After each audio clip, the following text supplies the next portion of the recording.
Good evening. Welcome to the January 4th, 2016 Board of Selectmen meeting.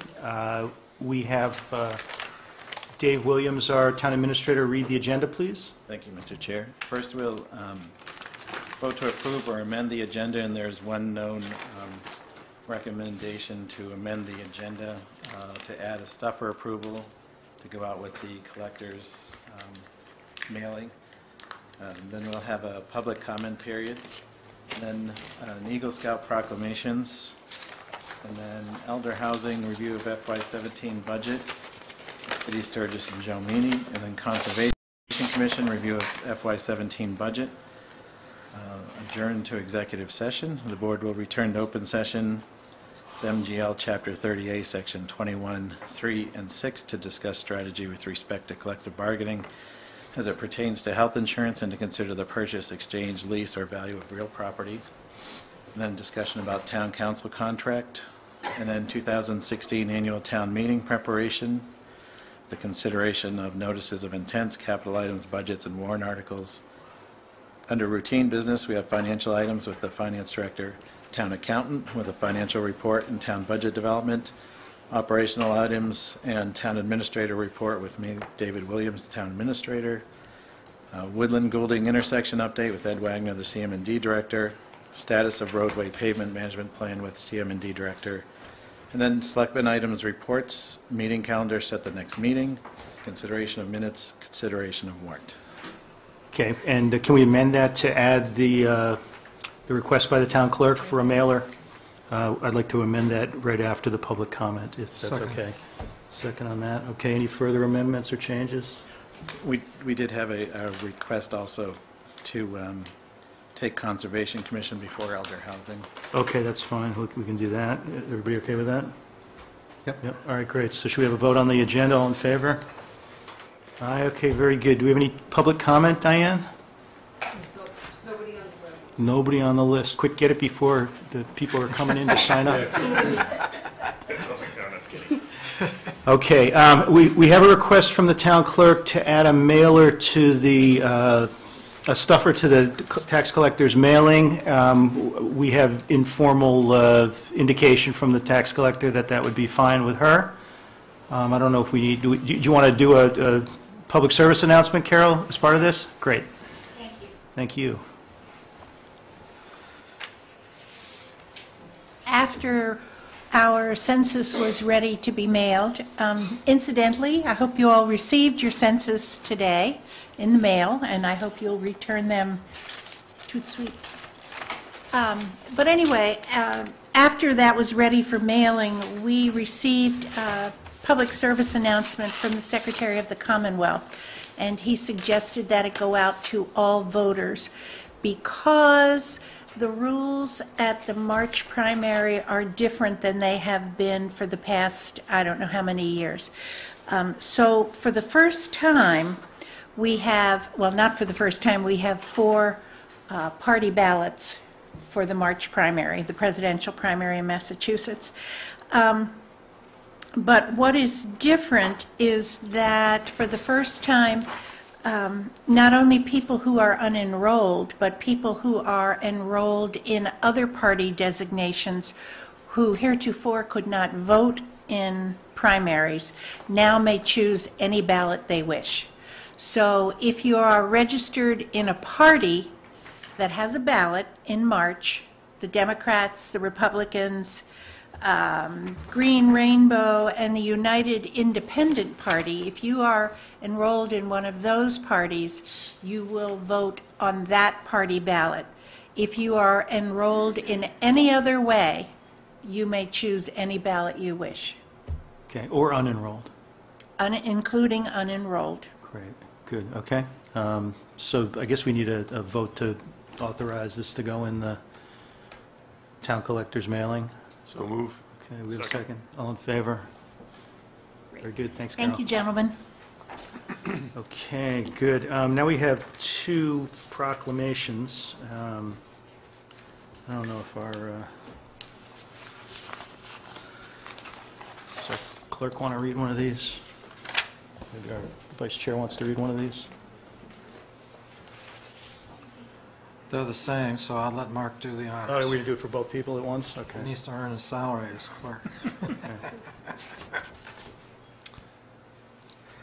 you go. All right, so we can do this with both names at the same time? Or Yep. just do them? Yeah, Just it's do the it same for proclamation for both, but yeah. Okay. Commonwealth of Massachusetts, Town of Sherborn, a proclamation. Whereas Jeffrey Carl Kennan has earned the rank of Eagle Scout, and whereas this accomplishment symbolizes his creative examples of service, strong leadership, and organizational skills which have made a difference in our community, and whereas Jeffrey has demonstrated his ability to set a goal and exhibited a personal desire and tenacity to follow through successfully. Now, therefore, we, the selectmen of the town of Sherborn, on behalf of all its citizens, extend their congratulations and best wishes on this occasion of the Eagle Scouts Awards ceremony. In witness whereof, we have caused the seal of this town to be affixed to this proclamation on this 4th day of January in the year 2016. Move that we issue the proclamations. I think we want to read the other Eagle Scout's name. And we have the same proclamation for James Alianakian Whitaker, who has also earned the rank of Eagle Scout. Okay, Move that we issue the two proclamations. very good. We have a second on that? Second. All right, any discussion, all in favor? And I don't think either scout is here. Otherwise, we would have them up to tell us what they did for their service. Next, we are up to, it's a little early, conservation folks are coming a little later. We knew we were going to be the first of the two, but Michael and Allery don't seem to be here yet. I'm only prepared to go in depth about the land management portion of the budget, which is the newest. Okay. That would be fine if you wanted to do that, I think.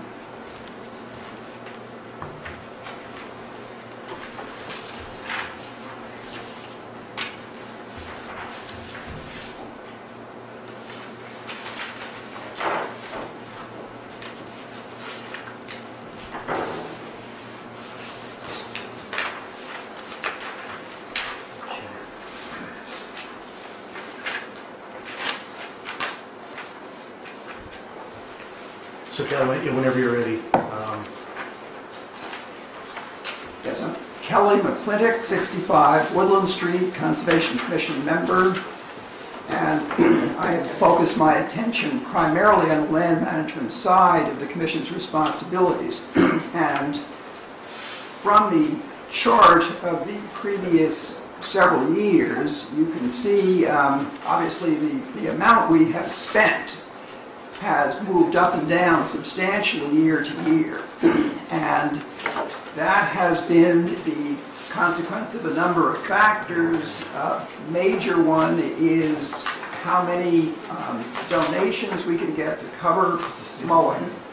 For instance, going back to 2012, the commission paid $1,000 to have Hidden Meadow new reservation mode, and for the previous 2 years, the Sherborn Rural Land Foundation has paid that.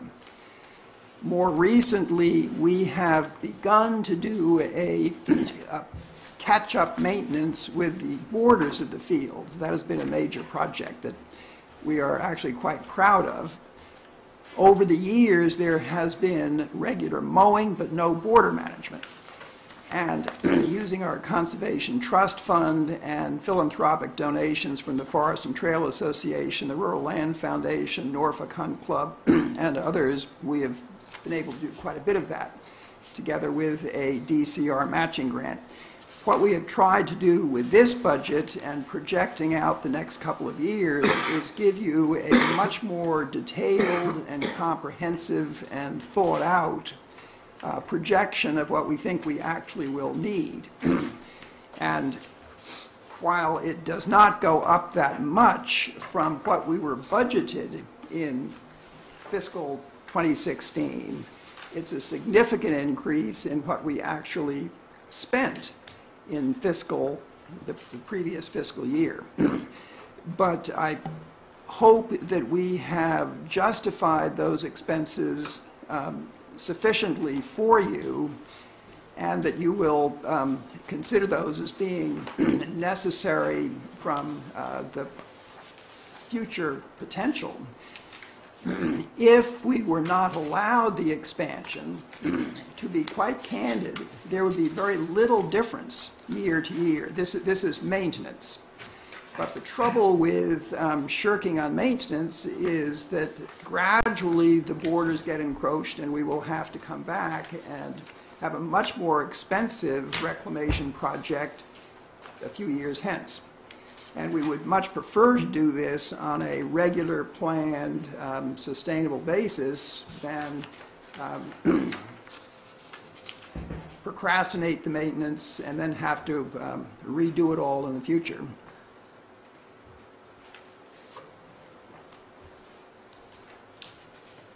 Can I comment? Yeah, please. And I had some questions too, maybe others. Go ahead. No, go ahead. I'd rather hear what you have to say.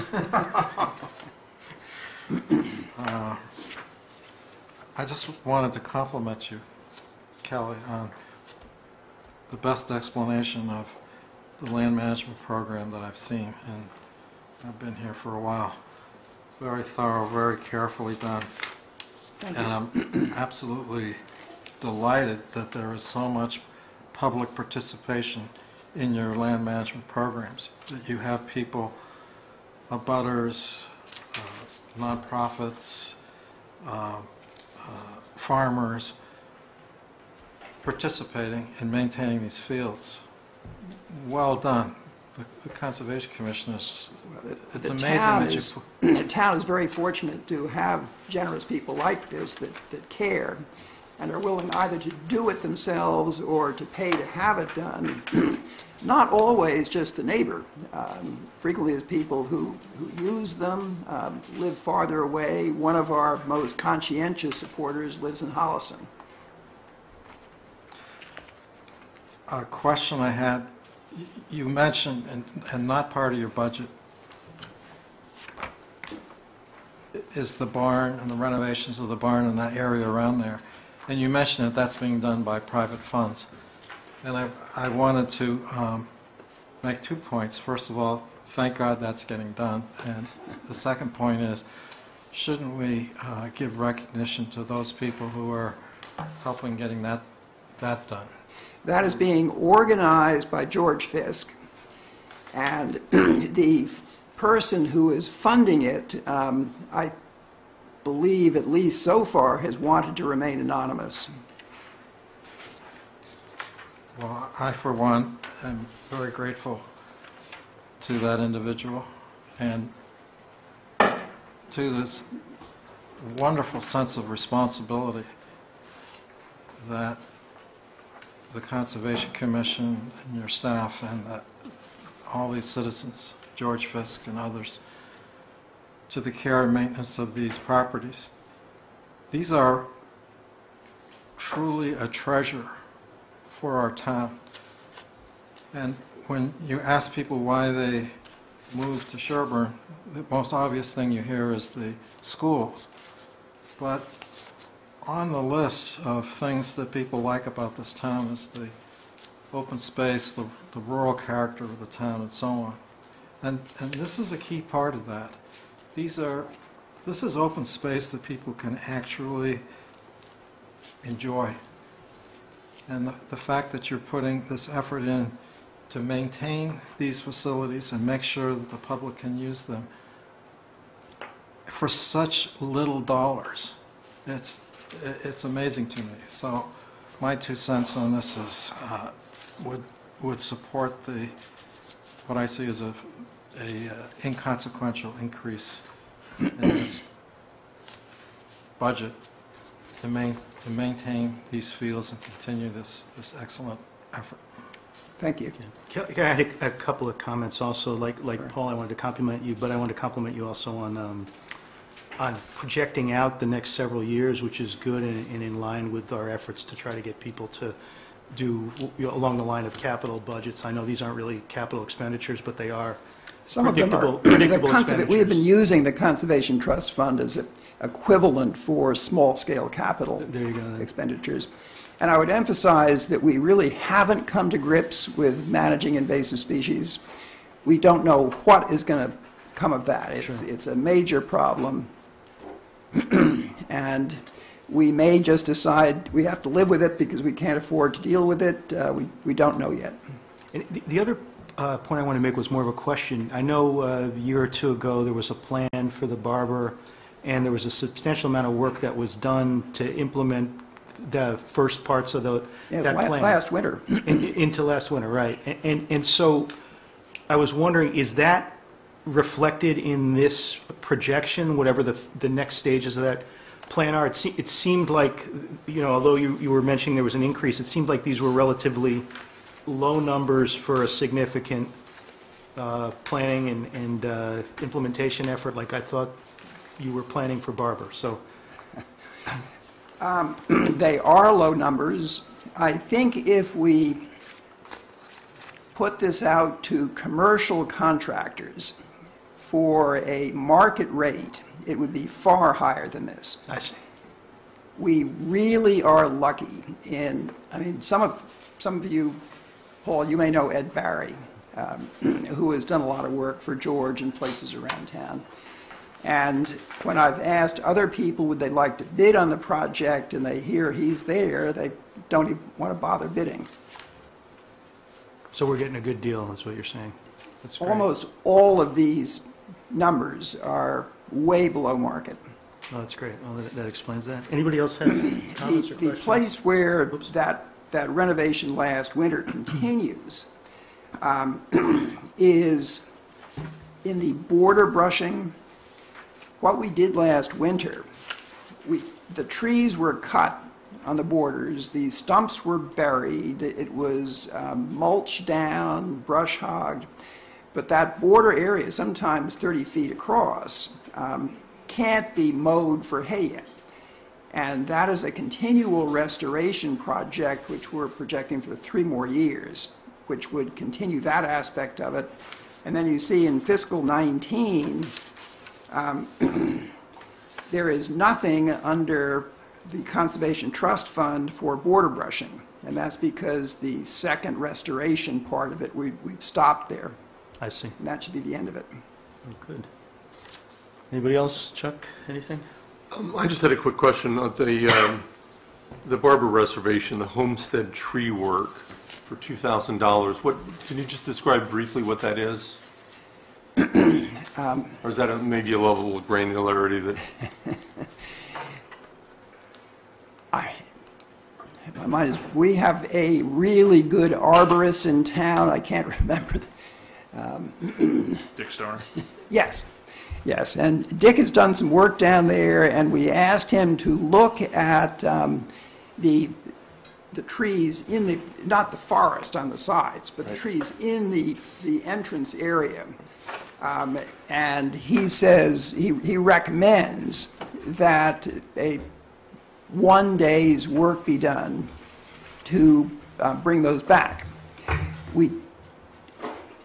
It's in some ways optional. We're projecting that we're going to do it. But it's pursuant to his recommendation, and I asked him to recommend some other tree work in other reservations, and he recommended we not do it. So I trust his discretion. Okay. Anything else? Well, I'll make a comment about an arborist. Usually when an arborist tells you to spend some money on a tree, you should listen to him. You're either going to find it on the ground or it's going to cost twice as much. So. You mean listen to him or her? Him? Yes. This instance, it's Dick Stoner, it's him. So David, what are you looking for from us on this? We need a vote You of some can, kind? I don't know whether you want to approve budgets each Yes. night they come up so that they can go to advisory. Great. You want to do the whole budget, but since they have. Yeah, I do. Before you do a motion. Yeah, I'm not on going this to take a motion on this now, but I just want to understand where we were headed. So you can, at the end, you can approve Yeah, the we budget. didn't want to hear Michael. We were just going to. Yeah, we're done. There you go. Or you can approve the budget and reserve the right to go back to it. Okay. once you see the whole thing. Gotcha. So, Michael, you're, I guess you're the second act on this? You did land management, now you're doing, I guess, the administrative budget? Yes. Essentially, the budget here. Oh. I guess I'm supposed to use this. How's this sound? How'd this sound? Okay. Essentially, you have a budget before you which mostly fits what was first put forth by the finance director or the town accountant, with all the different titles. Essentially, it's a level service in terms of the staffing. It's actually probably, in a way, a different mix of what we actually get to do. The Conservation Commission does both the wetlands protection work as well as open space management. We've made some efficiencies on the wetlands side so that we have a little bit more resources to do more on the land management, which I gather you've heard a bit about. Over time, so with the same staffing level that we had in the past, we're doing a little bit more of a shift that we can do. But it also depends a lot on the mix of permitting. For example, this year it's been heavily weighted with the fact that we have the large Fields at Sherborn project that has taken a bit of our time. So you never know exactly how the mix of our staffing will go between those two major thrusts of the commission.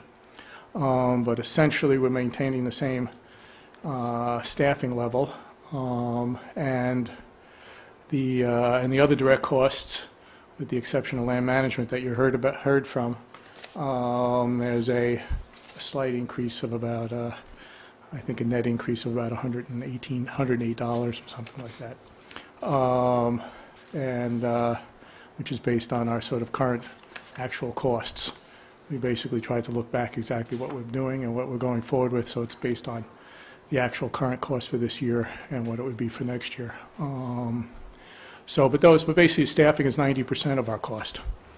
Between Allery is here, our new conservation administrator agent, or relatively new, and our new staffing set up with our assistant Heather has been working out quite nicely. I'll just say that much.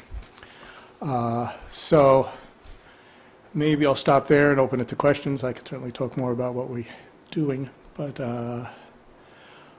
Can I ask you a question, Irene, where it says 2015 actual? Is that through a certain date? That was the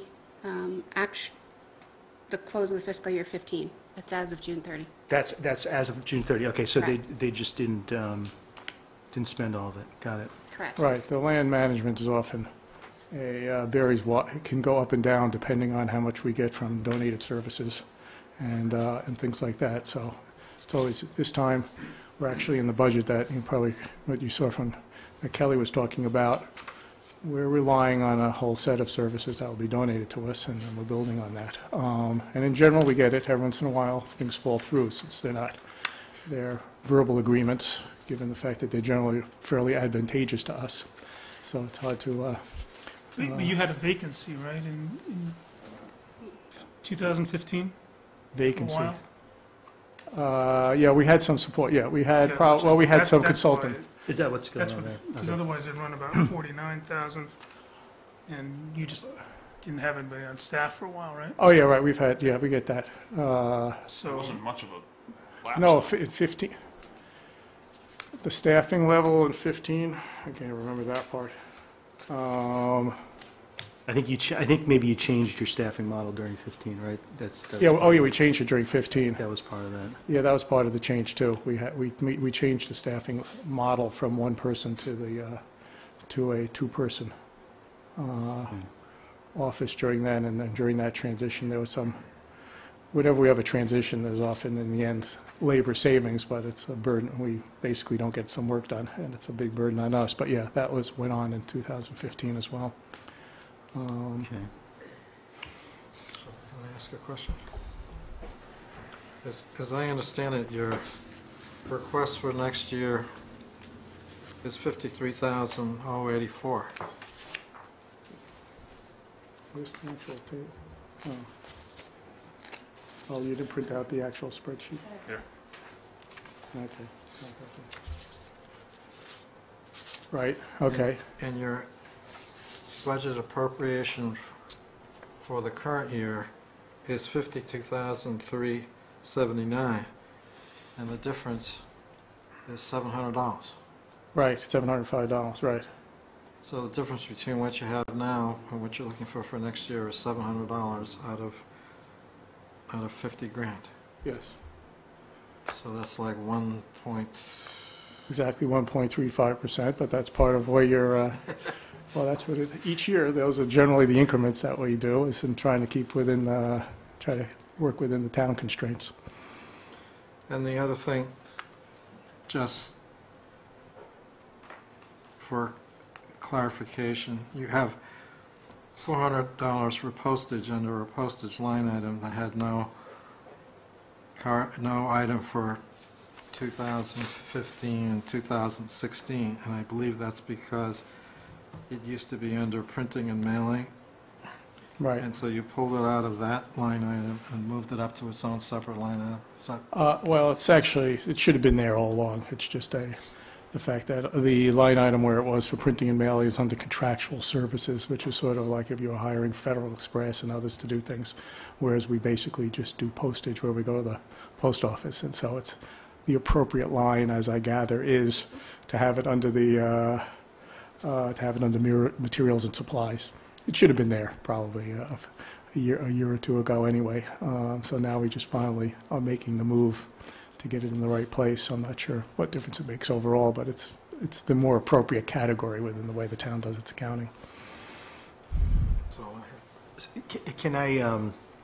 Can I jump in? I was wondering how much of this is covered by your receipts, your filing fees and so Varies, forth? like, it's generally, it's been 50% plus or minus. It goes anywhere from 45 to 55%. I mean, last year it was a much higher percentage because we had some higher fees.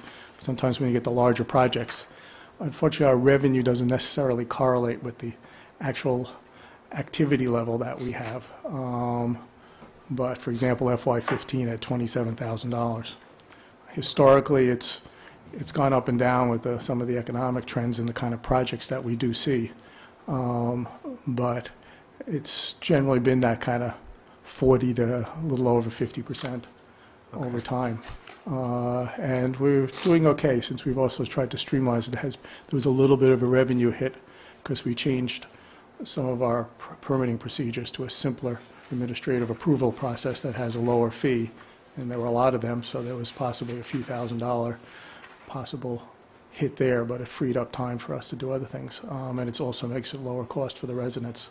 But in the end, that hasn't shown up because some of the larger project fees can dwarf that kind of change. And are you on track for budget this year? Are you going over or under? We're on track at this point. We're probably going to be under because, again, last year we had a staffing reconfiguration. This year we had new staffing, and so we're probably going to be somewhat under budget a little bit, although we have to go see how some of this work with the fields proceeds and stuff like that. But we're probably under budget at this point for things. Thanks. Anybody else? Sean? I got something. Looks like Mark does. So you want to go? Go ahead. I got something that I didn't find in here. But Sure. several months ago, we had a lengthy meeting. It was right before Bridget announced she was leaving. And we talked about a lot of the work that she was going to do in regards to the stormwater permitting. So I'm kind of not trying to throw a curveball, but is that covered in here? Should we be talking about extra funding through your budget that should cover that? Yeah. Because since then, we haven't talked about it, but there was some deadlines. That was shifted. I mean, my understanding, I wasn't here at that meeting, but No, you weren't. that in the end it was mostly under mostly under Ed and CM&D, but I thought that she was helping out. But in the end, a lot of the permitting stuff was supposed to be done by CM&D, and I guess we're still around to help out, but there's not a major, I don't know if there's a major requirement, even expectation of us, nor is there a lot of budgeting for it. But I'm not sure what the. AECom was brought on to do their study, and they're still finishing up, so. Yeah, But I don't think that, I mean, it's safe to say, at least, I think a couple of the members up here would agree that you have two people with some expertise that far exceeds what's being put into that permit process at the moment. I'm not talking Ed, but I don't think Ed has the tools to finish what was going to be done. I think a lot of that, we expected that Bridget was going to work on it. And I don't know that she had the time, or that it's even baked into here. That's why I'm bringing it up. I don't know what Bridget had. And I guess for the fiscal, I think that would be an extra conversation. yeah, I guess you'd have to meet with Ed and go over the stormwater, what FY17 means in terms of any kind of stormwater permitting assistance that would be needed that we. I think we had used Bridget because of her expertise, but there was always an effort to try to move that over to Ed, especially when she announced she was leaving. We wanted to transfer that all, but under CMD, that Ed would be seen as the lead on the stormwater, and Ellery would provide assistance as needed, or coordination. Is that what I said? Yeah. I mean, Ed was always supposed to take the lead, in the sense she was always supporting him, but I agree with you that, right, there's some expertise that we have that, certainly to the extent that we can fit that in, I don't think there's any, as to whether it becomes a burden beyond what we can handle with it. I mean, and again, it's like, depends on some of the level of permitting issues that come up for us. But I guess we'd have to play that one. I guess if we have I guess maybe it would be useful to have another meeting with Ed to see what FY17 looks like for stormwater, just to make sure that there's no particular activity that would make some sense for us to help out. That would be cost effective for us to do it. Just to interject here at this point that EPA has not issued the final permit, and when they do, then it has to be analyzed as to what needs to be done. But it's still in the process of being drafted. Also aware that EPA said that they were going to issue it sometime in January of 2016. What they have issued over the last 3 years, a series of announcements that they were going to issue these things at different dates, and they have yet to actually issue it.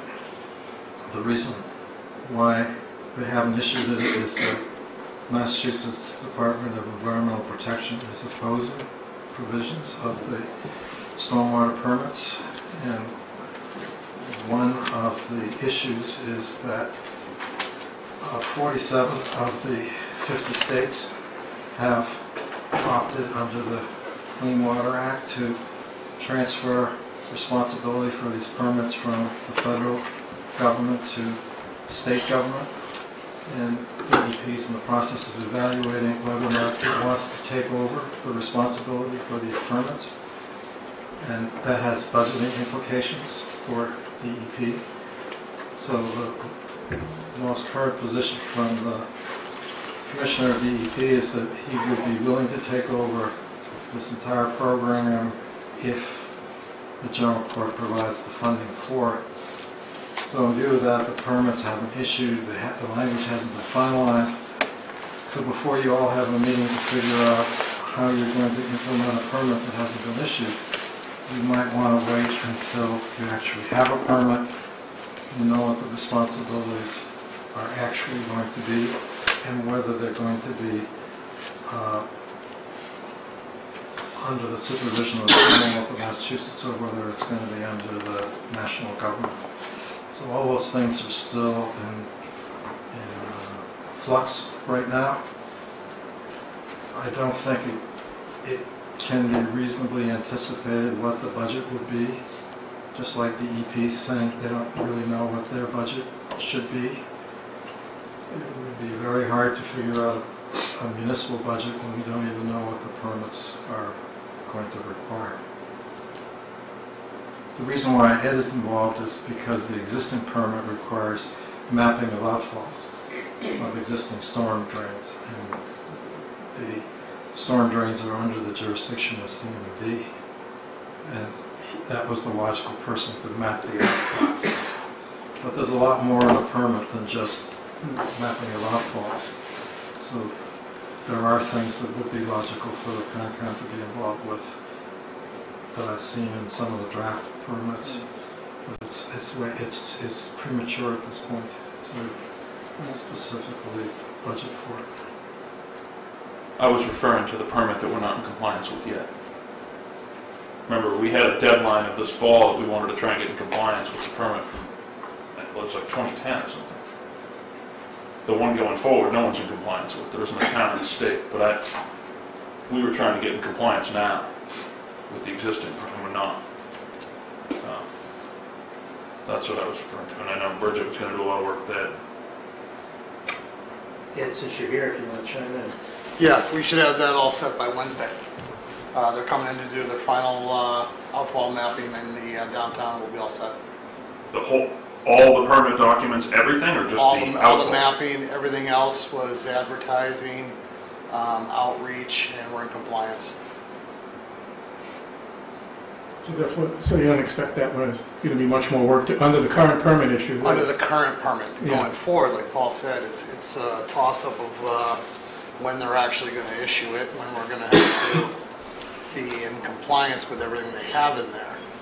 We do have the article money left over. I believe we've got, what, 100,000, 120,000? That should cover us from when they issue it going forward for that budget year. But then after that, yeah, it's going to be in addition to either your budget or mine. So essentially, looks like we're set for now. And we'll have to, as Paul said, we'll just have to see how things evolve and we'll reconsider whether we need what that role we could play to help out once we know more. So Mark, you had something? Yeah, well, just on the, I mean, I also would like to add my appreciation for the work on the land management. I think this is a great plan. I did have a question. What kind of shape would the Conservation Trust Fund be in?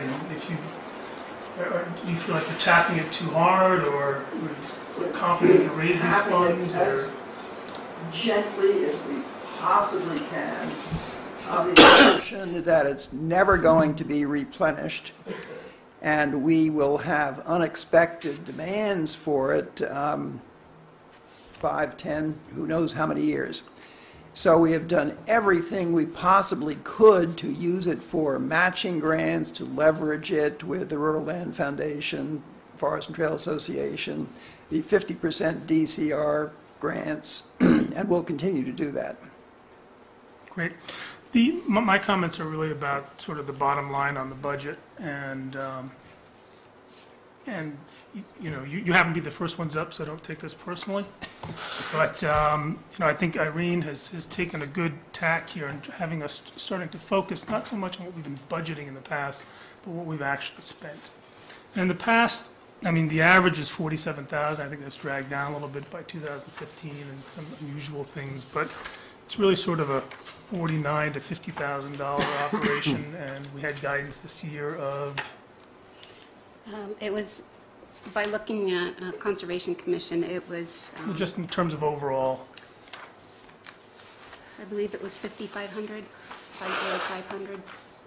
They are about $1,513 over guidance, but a majority of that is due to the land management that was donated in the past that is being requested to add back to the budget. Right.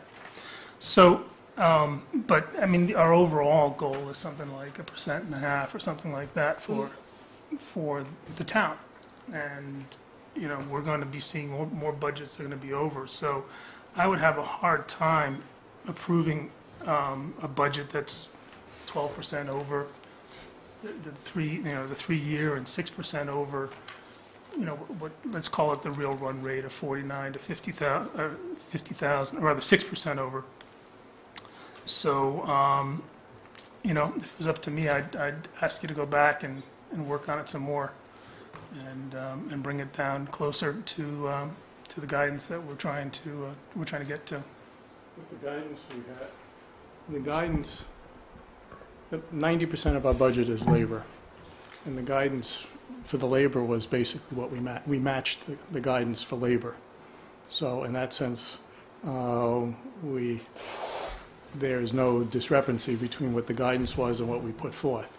The historical stuff of the last few years is a distortion is partially distorted by the fact that we had some staffing changes during those periods, which were very stressful for us in terms of the fact that they were not sustainable levels of effort in terms of the labor budget, because we literally didn't have staff for some periods of time, so that the historical numbers are misleading.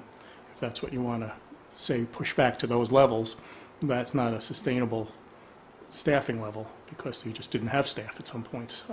So I think, and going back and even further, there were some times when there was a half an hour, there were some staffing increases that we've made in the last few years, that, right, we increased the staffing level to that. So therefore, the old pattern was at lower staffing levels, and now we have newer ones to meet the services that were provided and that people want. So I would say we've met the budget guidance on the staffing side, and that I would say that using the historical pattern isn't appropriate in the case where we had those shortfalls. Otherwise, I see your point, that you could say, Yep. just on the face of it, how did you do it before? And I would say it wasn't easy. We didn't do it very well because we didn't have staff at some point during previous years. So where do you think you're going to land for 2016? Possibly around there, or maybe a hair less on the staffing, because we had the period when between when Bridget had left and we hired new staff. Again, a period that wasn't sustainable. These, like I said, unfortunately, you're the first ones, and these are all Sure, good no, I don't reasons, mind this. but, You should we do this. can't- I'd I rather don't you think do this than not. We can't come out of the Yeah. gate approving, over, I can't. Yeah. I'm sure I won't have unanimous agreement, if any, here, but, with these kind of if we increase the overall budget 6% or something like that, we're going to be in more trouble than we're already in. Yeah, but I would still argue that if you look at that, I would think, I guess we met the guidance, and I guess the argument of whether the fact that we're much higher, that we had a lower expenditure last year when we didn't have staff, or we might not have some staff this year, is not an appropriate metric to be held to, is all I would say. That three-year average is skewed by the fact that in 2015, you had a vacancy, and your salary numbers were down, so that it reflects the fact that your staffing was subpar. You weren't able to deliver the services. Yeah, I mean, I could see the point if we had this. Even if you take that year out of the mix, it's still a pretty big jump over the historical. Just to clarify for staffing, it's based upon the existing people in the positions, their wage that they're making today for 16, and then we're multiplying it by the 1.5% approved by the Personnel Board. Advisory originally set a guidance of 1%, but they let the departments know in their guidance letter that they could submit it with a 1.5%. Oh, really? So personnel-wise, most of the budgets are at that existing person getting that increase per Personnel Board. Well, we didn't, actually, our budget is a 1.5% is now, because the spreadsheets that you gave us for guidance was 1%. And I have one more point to say to you, Mark, in terms of the staff change. One thing that, why you see a bigger increase is that in terms of salaries, there was actually a beyond a COLA increase for our agents' staff. We had, to come closer to, there was an increase, because over time we've been doing this very minimal increases in the agent. We had started at a low rate for Bridget, and there was always that 5 to 10 year plan to bring her up to a market rate. So part of the increase that you see beyond a sort of simple 1% or so, although you're seeing less, but that in a way I'm countering some of the stuff that you're seeing there, but that we had the salary increase. But I still want to come back to, is the 1 point, the Personnel Board was 1.5%. Personnel was 1.5, advisory was 1. Where was that presented? It's in their guidance memo. Personnel Board? No, the advisory committee's guidance memo. Okay. I guess somehow that was an oversight on our side, trying to fit within the, I guess the question is, what is your, you put a 1% increase in the spreadsheets that were given to us. Based upon advisor's recommendation. But it was in the guidance memo that Personnel Board had indicated a 1.5. I mean, arguably, Michael, it's appropriate because you've chosen to go over on some of the other items. I don't think we need to treat the 1 or the 1.5 as a, as an absolute. If you've gone over on another item, I think it's great that you're a little bit under what's, theoretically feasible on the other side. I was going to comment to Mark's comment, which is that this is one of the few budgets where there's a revenue side as well. But what I don't, and you mentioned before there was different levels of activity, but it doesn't look like your costs vary based on level of activity. I mean, you would think there'd be correlation between the revenue in and the cost out, since the costs of, not only the salary work, but the also the revenue postage and doesn't everything match else. the activity. There's a disconnect in terms of different types of activities have different revenues, but doesn't necessarily correlate It has with the the same level of amount of activity. postage and everything else? Yes, exactly. That's the issue, is okay. that there's not a simple relationship between the fee revenue and the level and the type and the activity. Yeah, your highest fees are in the 2015 year when your personnel fees are the lowest. Although, Mark, I see what you're looking back on the 3-year average. There was a more substantial increase in the salaries from 014 to 015, almost $2,000. So I think that's skewed. That's the other thing skewing the 3-year average. And you've obviously done a good job of husbanding the money that's been budgeted, because you've come in under, and I don't think that should be overlooked. And ordinarily, you could think to yourself, well, fine, let's budget because we know they'll do a good job with it. But we get taxed on what's appropriated, not what's unspent, and we're already, our rate continues to climb and climb and climb, and that's another reason that I'm really want us to do what Irene had suggested, which is to budget off of actuals and not previous year's budgets. Well, I'm satisfied with the explanation, and feel like, given the schedules that are out there, that we should be approving this budget. I think it's a fairly minor budget in the town. It's basically $50,000 out of, what, $24 million? They're asking for a minor increase that's within line with the guidance that they were told to do. They have a very important role in this town, much larger than the budget that's allocated to them. Their function is to preserve the quality of our environment and to manage these properties. That's an enormous responsibility. And the earlier evidence that we heard about how much they get in terms of donations and support from various citizens of the town is a very impressive supplement to the monies that are appropriated. And finally, that in 2015, they generated $27,000 in revenue for the town from fees. And I don't know what the 2016 numbers are yet, because we haven't finished 2016. But if you subtract the revenues from the budget, you're looking at a $26,000 net expenditure for this whole function. So where I'm at is I'd like to move to approve the budget and let it go on to advisory, and let advisory do its job. Do you have a second for that? I'll second it. Okay. Do we have more discussion?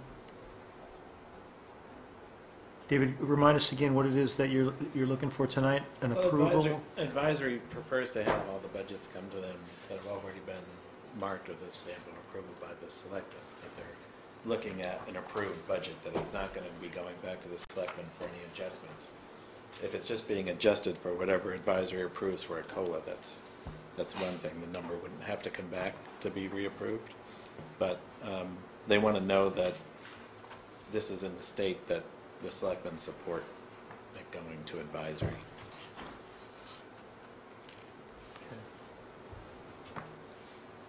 I'm It's open for still comments. struggling with trying to connect the revenue to the expense. It seems to me, And I had a comment about the revenues. yeah, go ahead.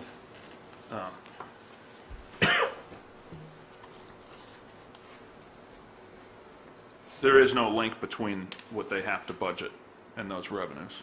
We did commit several months ago to look at those revenues and look at all our permit fees. Because I can speak as someone that made a substantial check to that revenue. So Thank you. Mallory's going to be here for her slated time, whether there's permits to build new homes, notice of intents, many of the permits that go through the office down the hall, there's a permit fee associated with it, a bylaw fee associated with it. That's where that comes from. It has no relevance of how much time she needs to spend here. She might work a little bit harder if there's 10 times more house starts, and we might have a different discussion next year, but that can fluctuate.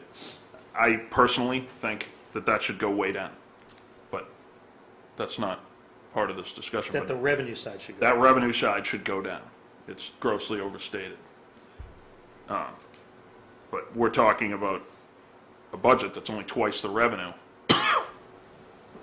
That revenue's on the backs of people pulling permits. That's not, and I would make the case at a later date that 50% of the work that goes on in Concom isn't coming from the 50% of the cash that comes in. There's a lot of town work that gets done. There's, we're talking about the management. We're talking about stormwater management in the future. Not the small portion of house starts that happen and everything else. It certainly doesn't add up to the amount of time spent in that office. Wetlands, actually, I'm not sure it's appropriate. The wetlands protection activity that those fees are related to probably does take easily half of the time. It's a mixture of how you cover the time of somebody who sits there and deals with maybe 100+ residents and projects in a year, and some projects, and the fact that how we cover the cost even for the many inquiries that come in that don't lead to permits. So the question is, how's that burden for all the wetlands protection activity recovered, and to what extent it's recovered through fees or it's shared by the whole town? There is for a project like yours where there's a relative, some of the money for the NOIs for larger projects, there you could, depends. Some projects take a lot of effort to review and time versus the fee, others are less. So there's some projects we'll look at a balance. There's no way, we don't do a cost-based fee to say that you come in, you give $100 and we'll charge you so many X dollars per hour for the time that we spend reviewing it, as opposed to we have like most towns, you'd have a flat fee that looks low at some points and high at other times. I would say that's the point of studying it, because that's what the bylaw fee is supposed to, it's supposed to represent the amount of cost that's. Right, and we do look at that. I mean, I would say that we spend over half the time on wetland resources work as to how and there's different ways in which you get allocated, whether it's for an administrator, for an RDA permit kind of thing, which is $120, and you start adding up the fact that, and it depends what you charge per an hour for time, but when you start adding that up, you can get close to that on average for doing the review of the paperwork to see what's in the file from before. There's a set of activities that have to transpire to get there, so that you can do an approximate cost build-up to think of that this is related to that. You can say, what do you charge for an hour of somebody's time for her? And there's her salary plus all the other kind of benefits and the markup for that kind of stuff. But there is some attempt to make a correlation, just that it doesn't necessarily work for every individual project. But there is some general review that, but I mean, it takes time to scrutinize that each time, but the time to time we look at that to see that there's some approximate match. The 27,000, sometimes you get a very like the project where there's probably a lot of fees for the PSAB and stuff like that, but that took a lot of time of things there. So Michael, you're the treasurer, and are you saying you don't have any estimate for us in terms of revenues so far this year?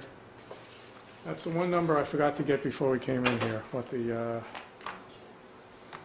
I'm remiss in where we are this year. You don't know, okay. Yeah. It was something that I realized before we're coming in here, but she wasn't in the office today for me to check on that number. Yeah, I mean, only to, sort of to Mark's point before, I have trouble seeing whether this is really I know it's an increase in expenditures, but I'm also looking at a trend from 13 through 14 through 15 in which the net went from 31 to 27 to 16. So, you know, I understand Sean's point, which is that a lot of those revenues are on the backs of either the builders in town or the people who buy the houses in town, and it should correlate in some way to your costs. But on the other hand, we have a function that is being offset to some extent by revenue. So I guess I would not be too troubled by this budget, even though I do, in general, think we should try to come closer to the guidance that's been given to us. And I also think we've deferred maintenance on so many things in this town for so long that if we have a good land management program, which we obviously do, and somebody who's giving it the kind of attention that Kelly is and the support from the citizens who help out, I don't want to discourage that or cut that. So that would be my thought. So I'd be in favor of this budget also. So can we just talk a moment about the process here? Because in an ideal world, I think we'd get all of our budgets together, we'd look at them, and we'd see if we can make some trade-offs here. But the thing I looked at this evening, there's a lot of budgets we don't have yet. We're going to get those next week, I think, right? They'll be coming through in this next week, and I also plan to put together a summary that has warrant guidance, what was submitted, percent above or dollars above or below guidance. So maybe you'll what we have should a do summary is, as well. maybe what we should do, if it's okay with you, Paul, is defer an actual vote until next week when we have all the budgets. Well, let me say a couple of things. First, I was here like on either New Year's Eve or New Year's Day, and Irene was working, putting together the budget books. So I know that she is doing an incredible effort to get us all the numbers. And also I agree that it has always been the ideal of this board to know what the total of all requests are. So if all the requests are less than the available money, you have one dilemma. If all the requests add up to more than the available money, which is usually the case, you have a different dilemma. But the fact is, I don't recall a single time in the last 10 or more years that we had all those numbers at the time we had to deal with budgets. And number three, the point is a good one, but we have some really big budgets out there where these things make a big difference. The small little budgets, past boards have always taken the position that you're not going to balance the budget on the Conservation Commission, whether it's $500 here or $500 there. That's not where the money's being spent. This is such a small fraction of things. We have to look at what's the best use of our time. And if we spend all our energy on a minor budget that happens to be the first, as opposed to putting it to the bigger budgets where there are more policy choices and bigger issues, we'll never get done. The other thing, based on what David said, is if it's advisory is looking for us for guidance on things that are outside the guidance, we spent a fair amount of time talking about it. Basically, that's the property management in this budget. Mark makes a good point in terms of the salaries. There was a substantial increase a couple of years ago. There isn't this year.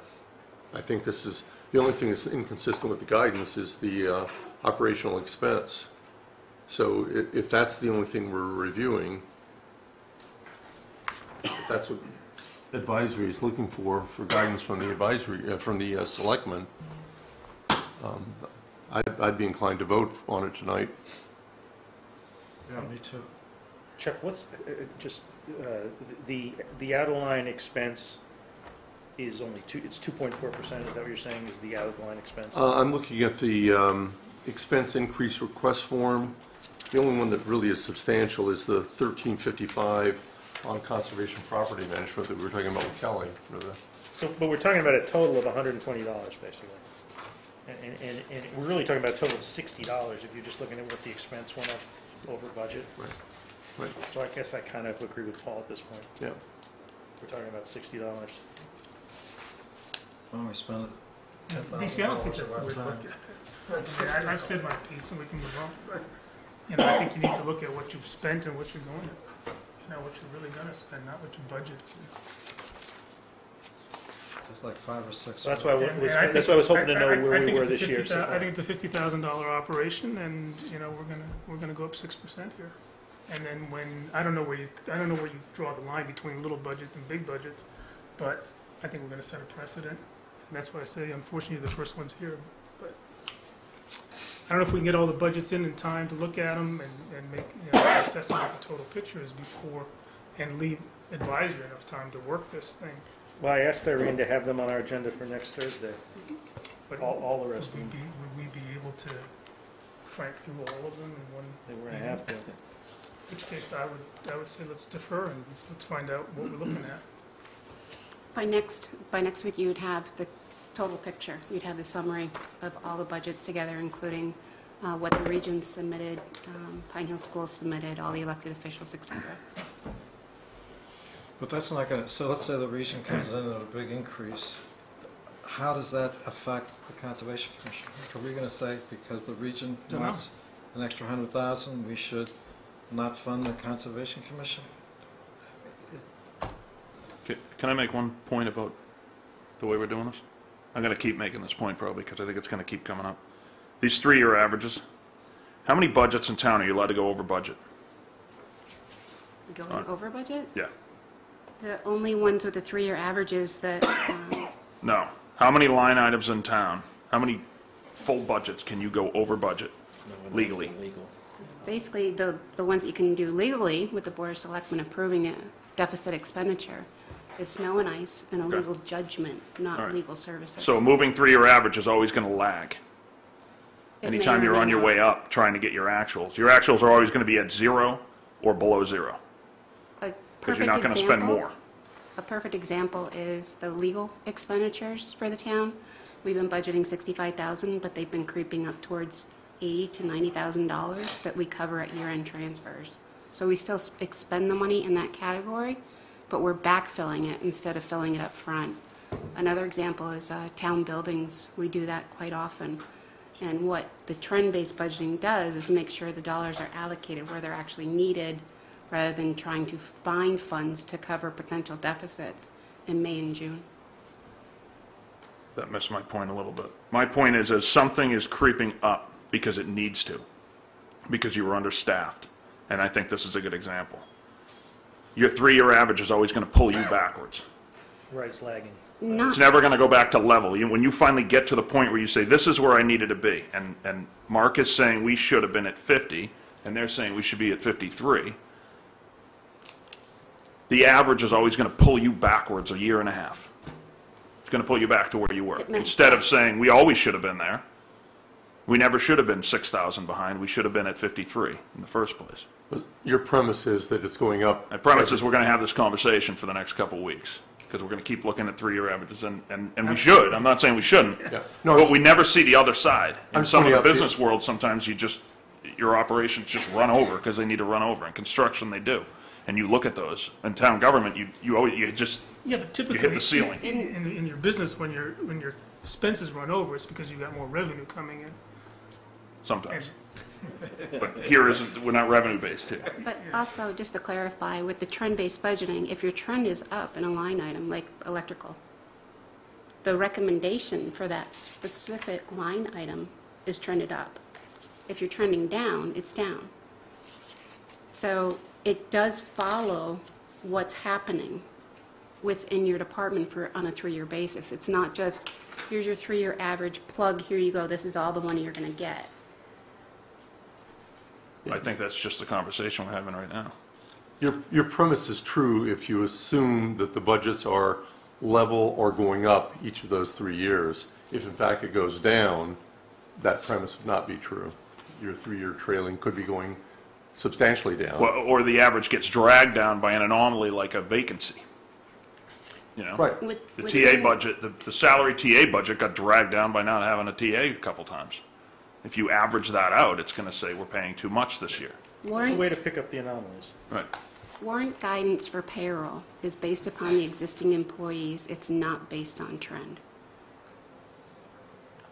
If you start looking at overtime in some budgets, if we're budgeting $100,000 for overtime and we're only spending $50,000 consistent for 3 years in a row, we're over budgeting in that line item. But when it comes to the specific personnel, it's existing people in existing positions at their existing rate. It's not based upon their trend, so we have to cut them or anything like that. It's based upon the people that are currently there. Mr. Chair? Yes. I'm also comfortable with Mark's approach about the process. This is a relatively small budget, but we've spent a fair amount of time on it. I think we've got our hands around it. I'm happy waiting and having this reviewed in the context of all of the budgets, because we anticipate that having all those available next meeting. That's what I'm being told, yes. All right, so we have a motion on the table to approve this budget. I think we have a second to that motion. You do. To approve the budget. So if that motion fails, then we get to the question of whether we defer to next week. Yep. Unless the motion maker wants to amend the motion. Just to get this done. Okay, so all in favor of Paul's motion? We got 1, 2, 3. Okay. All opposed? 2. Okay. So we got it done. Let's go to the next. And thank you for coming in. Thank you. Let's go to the next budget, which is Joe and Kitty on housing.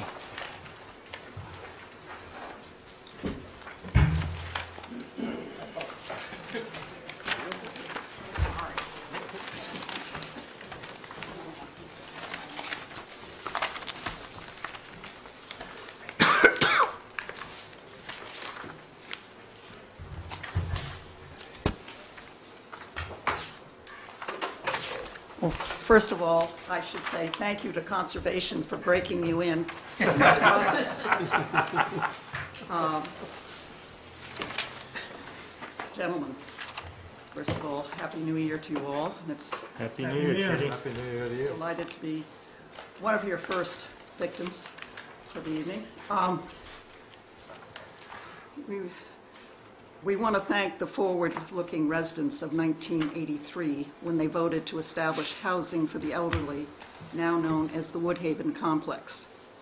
There are 24 units with enthusiastic residents who call Woodhaven home. Over the years, the residents have paid their own way through their rents, and the original bond issue was paid off. Presently, we are paying off a $500,000 bond that was approved at the 2012 annual town meeting for the renovations of all the apartments as they became vacant. To date, we have refurbished 18 units. The members of the Elder Housing Committee are Dr. David Curtis, Susan Landsman, Carol Carasy, Mike Kickham, who I'd like to acknowledge has just been selected as the recipient of the Silver Beaver Award from the Knox Trail Council of the Boy Scouts of America. I'm sorry, I had this cold. Joe Meaning, who I couldn't live without, Marty Waters, and Janet Walsh. They are all doers, and I thank them for their continued commitment to elder housing. We are very fortunate to have the support of CM&D, Fire and Rescue, Police, Council on Aging, the Board of Selectmen Administrative Team, and the Finance Office. Thank you all. And finally, I will turn the discussion over to Joe Meany, who will lead you through our proposed budget for fiscal 17. Thank you. Hi, Joe. It's our annual meeting with you, isn't it? Yes. I think you have our budget that on Irene's form, and I also sent in a budget form that we use because it has more explanations of our particular line items. And also sent in a sheet you should have on rental income that we use to determine how much money we think we will have available. We, as you remember, we're a revolving fund, so the budget we're looking for will all be paid for out of that revolving fund and not from the town tax base. So I don't know if you have some specific questions, if you would, or if you're looking at the form that Irene gave you, I can go down anything that you might have questions on. Most of the items are fairly similar to last year's budget request. The obvious major change is we're asking for, in our budget, $55,000 to provide an emergency generator for Building 2. We currently don't have any emergency power down at Woodhaven, except for a generator which runs the water treatment plant. But that has no excess capacity. So we have been dreaming of trying to get some emergency power down there, but it's so expensive. This year we think we have the money. And what that emergency generator would do would, or actually where we started thinking was to provide emergency power to our community room, which has a kitchen and has facilities there so that that would be available to the residents. We've extended that to provide emergency power to the rest of the building and the public spaces. We're not providing it in the apartments, which are metered individually. And the reason for that is the whole building is electric heat. So to provide emergency power for all that electricity, pretty big generator. Matter of fact, I think Sean would appreciate it. The service we have in that one building alone is 600 amps at 220 volts. That's a lot of power. But I don't know if you have any questions on any of the individual line items in that budget. Sure. Oh, go ahead. First, so I guess I'll go first. As I read this, I tried to see, the first thing I observed was that you were going from 255 to 325, which was an increase of 70,000. And excuse me, Paul, that includes the debt service. Right, so I tried to figure out where it came from, and the first thing I noticed was the debt service was going up by 16,000. And I take it that is a number that you got from the finance director based on the fact that we've been authorizing borrowings for renovations, and you have been using the money, and so that's kicked in. Is that correct? Is that where that number's coming from? Pretty much. It started with what came from Irene, and then we've since got numbers from our treasurer, Heather Peck. So this may go down a little bit, but yes, that's basically where that came from. And the other piece is this emergency generator. And on the emergency generator, the thought I had was we're spending cash for this all at once as opposed to borrowing $55,000 and paying for it over time from basically spreading the payments out over 10 years or some period of time where the rental income would have less of an impact on rental income. So I wanted to more fully understand why you wanted to fund it all at once as opposed to borrow money on it and spread it out. Well, I think a couple of things happen. Can we look at the rental income sheet I gave you? find that sheet in my packet. Paul, it's right after the letter from Very Kitty. beginning. It's the very first page, Paul. I think even before that. I have fee for services. But before that one. That's it, I think, right there. That's the one. What that sheet, that's the sheet that we use to come up with our guesstimate of how much money we will have available at town meeting. And we will get the official calculation from Irene before the town meeting, but it should be close to this.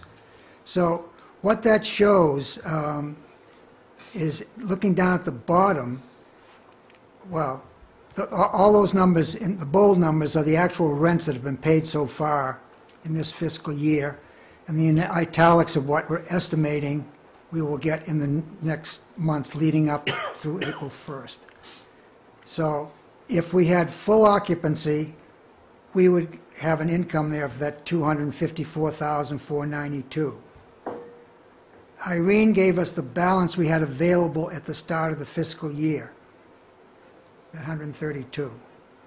We took a 5% deduction for possible vacancies from January through April, coming up with that number rounded off of $381,000 in our account. So taking out the debt service, that same number you were seeing before, we have that money available for our budget, which should mean we should be safe with that funding, including the cost of the generator within our budget.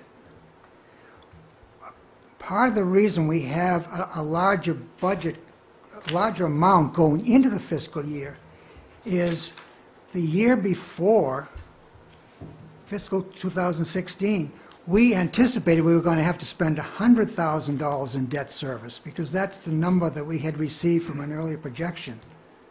But we only ended up spending 71 because a bond that we anticipated was going to be issued wasn't. So we had a little buildup of cash there. Secondly, we haven't had a lot of vacancies. We haven't had any this fiscal year so far. Part of the reason is we're not doing any renovations. We had 3 years where we did, in 2012, we renovated 7 apartments. Every time we renovate an apartment, we lose 2 months' rent. Yes, we gain back because when it's completed. But we haven't renovated an apartment since the middle of 2014. So we've been fortunate to have very few vacancies last year, and this year, so far, none. So that's allowed us to get a little bit of money ahead. We've been looking to try and do that generator. We know by the fact that the town didn't include us in a bond issue, that money principal that we thought we were going to start paying back like that last year and this year, some of that principal, we're not, but we're paying it back in the future. So we're trying not to add more debt where we possibly can and get ourselves down to where we're, in a sense, having the money before we have to spend it. Okay, I'm satisfied. No other. Anybody else, comments? On this one? I just want to make sure I understand the math.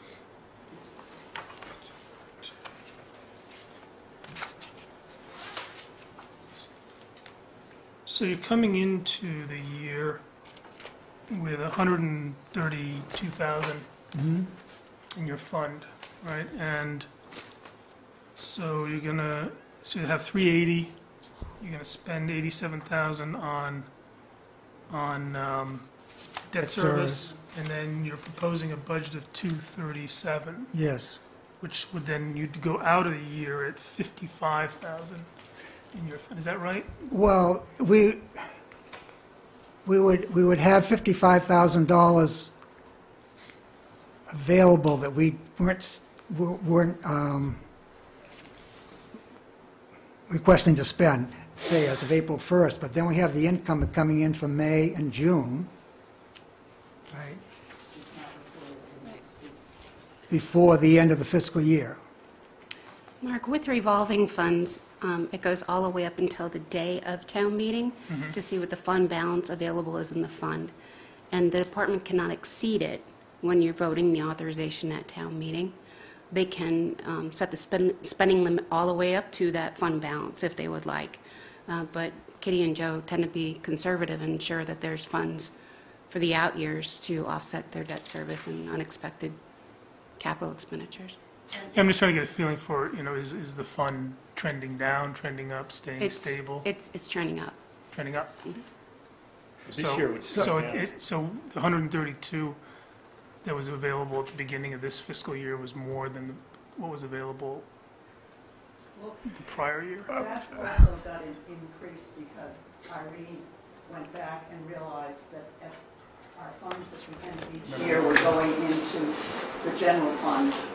They should have been coming back to us. And so there was a calculation done, and so part of that 132,000 was money that previously was in the general fund.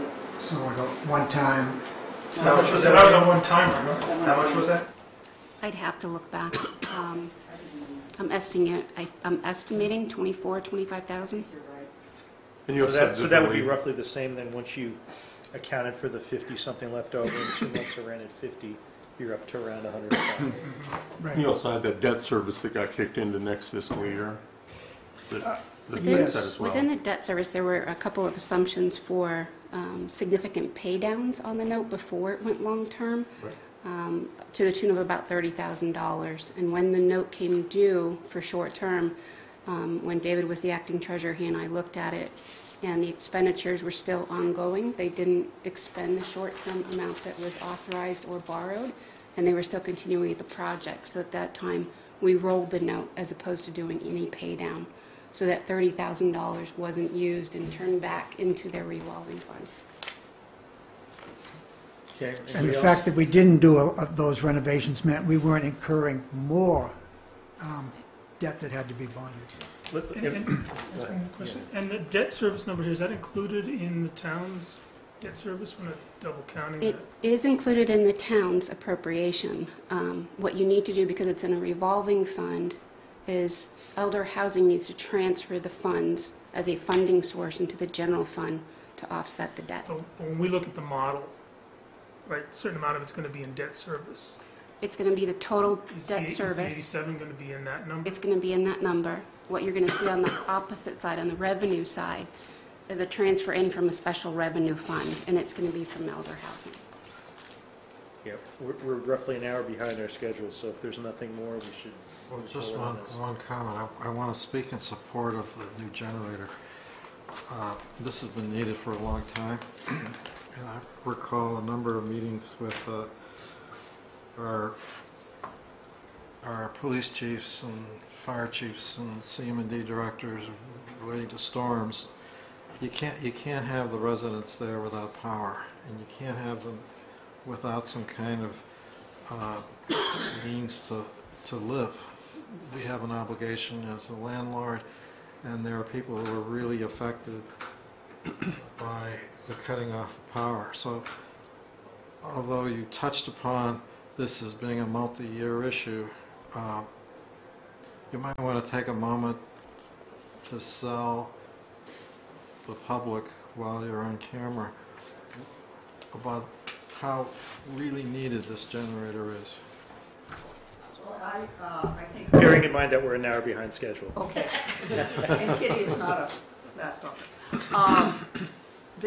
I think the point that the residents have made to us is they are uncomfortable going up to Pine Hill, which is our emergency housing in a disastrous storm.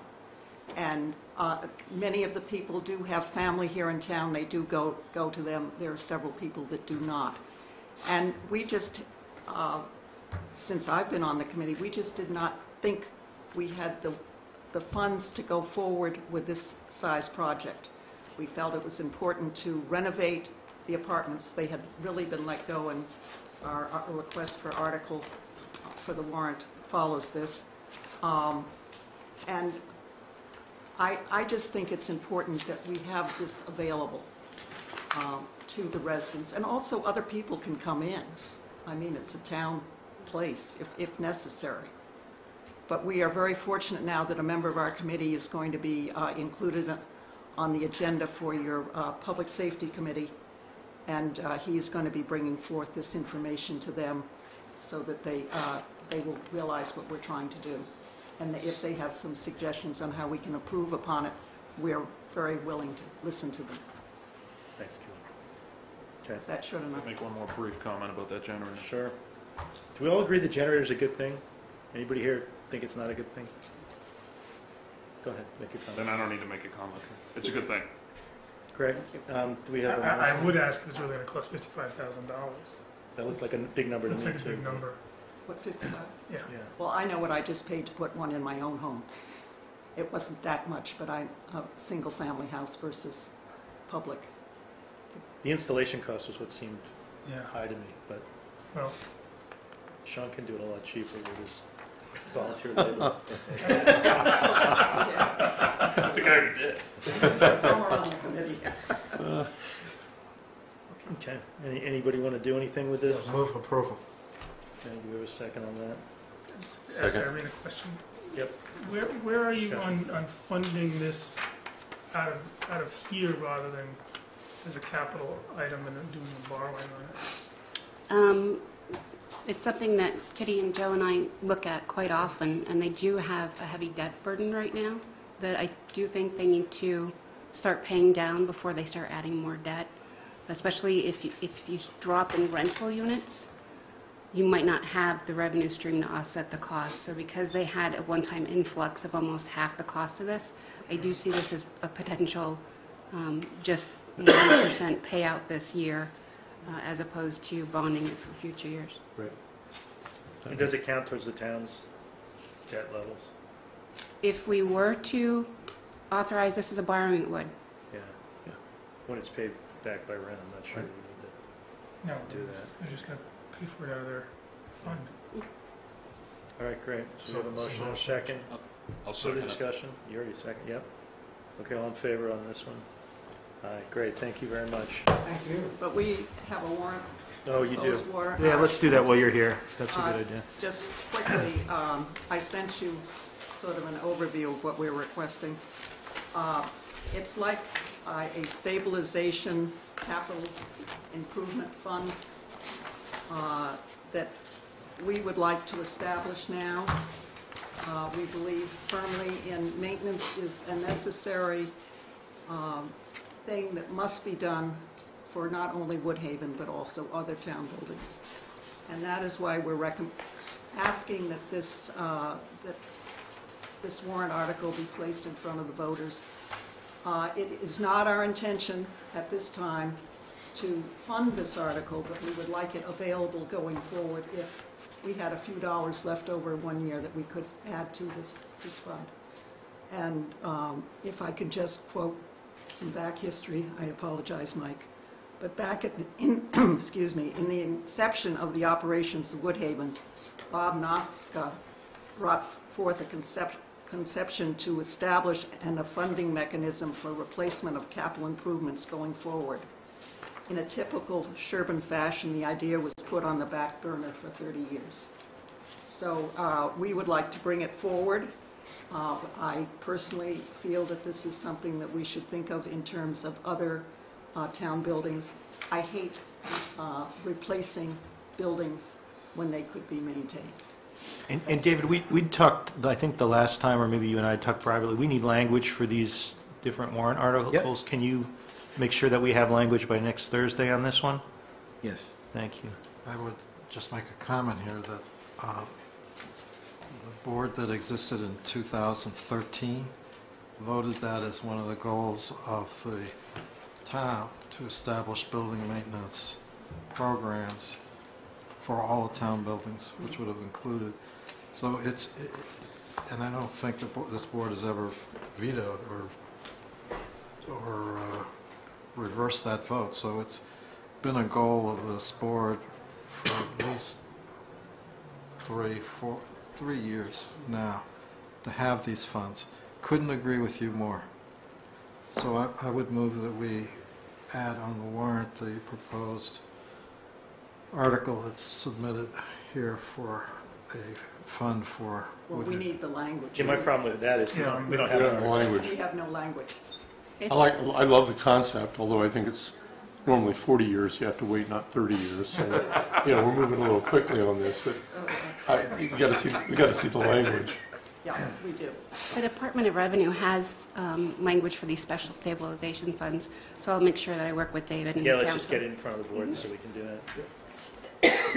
All right, Paul, you okay with that? We'll do it when we have language? Well, if I could, does anybody object to doing an article? So we don't want them to prepare something if the majority of the board is dead set against it. I definitely want to see the language. Great idea. Yeah, okay, good. So we got a sense of the board that everybody supports it, and thank you for bringing it to us. And thank you, gentlemen. All right, thanks, Kitty. Have a good winter. We'll see you before then. It's not going to be as good as your. Oh, you're gone. It's not going to be as good as your winter. Yeah. Some of us will have a cold winter then. All right, so I'm going to move that the Board of Selectmen enter into executive session under Chapter 38, Section 21(3) and 6 to discuss strategy with respect to collective bargaining as it pertains to health insurance and to consider purchase, exchange, lease, or value of real property. I declare that the discussion of both items in an open meeting would be detrimental to the town's position. The board will return to open session. I need a second and a roll call vote. Second. Seconded by Mr. Jan. Having a second, we'll have a roll call vote now. Mr. Durensis. Durensis votes aye. Mr. Jan. Aye. Mr. Colleen. Aye. Mr. Brandon. Yes. And I am also yes. So having passed by a vote of 5-0, we are now in executive session. We will return to open session when the executive session is concluded.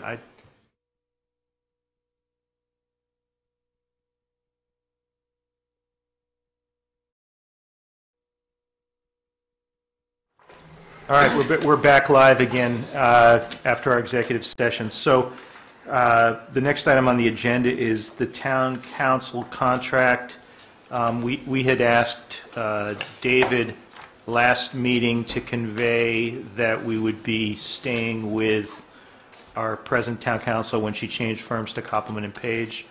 However, subsequently, I asked David to look into what rates other towns around here were paying, with the idea that we don't want to be overpaying, even though the new firm has agreed to take the same rate that Petrini was charging us.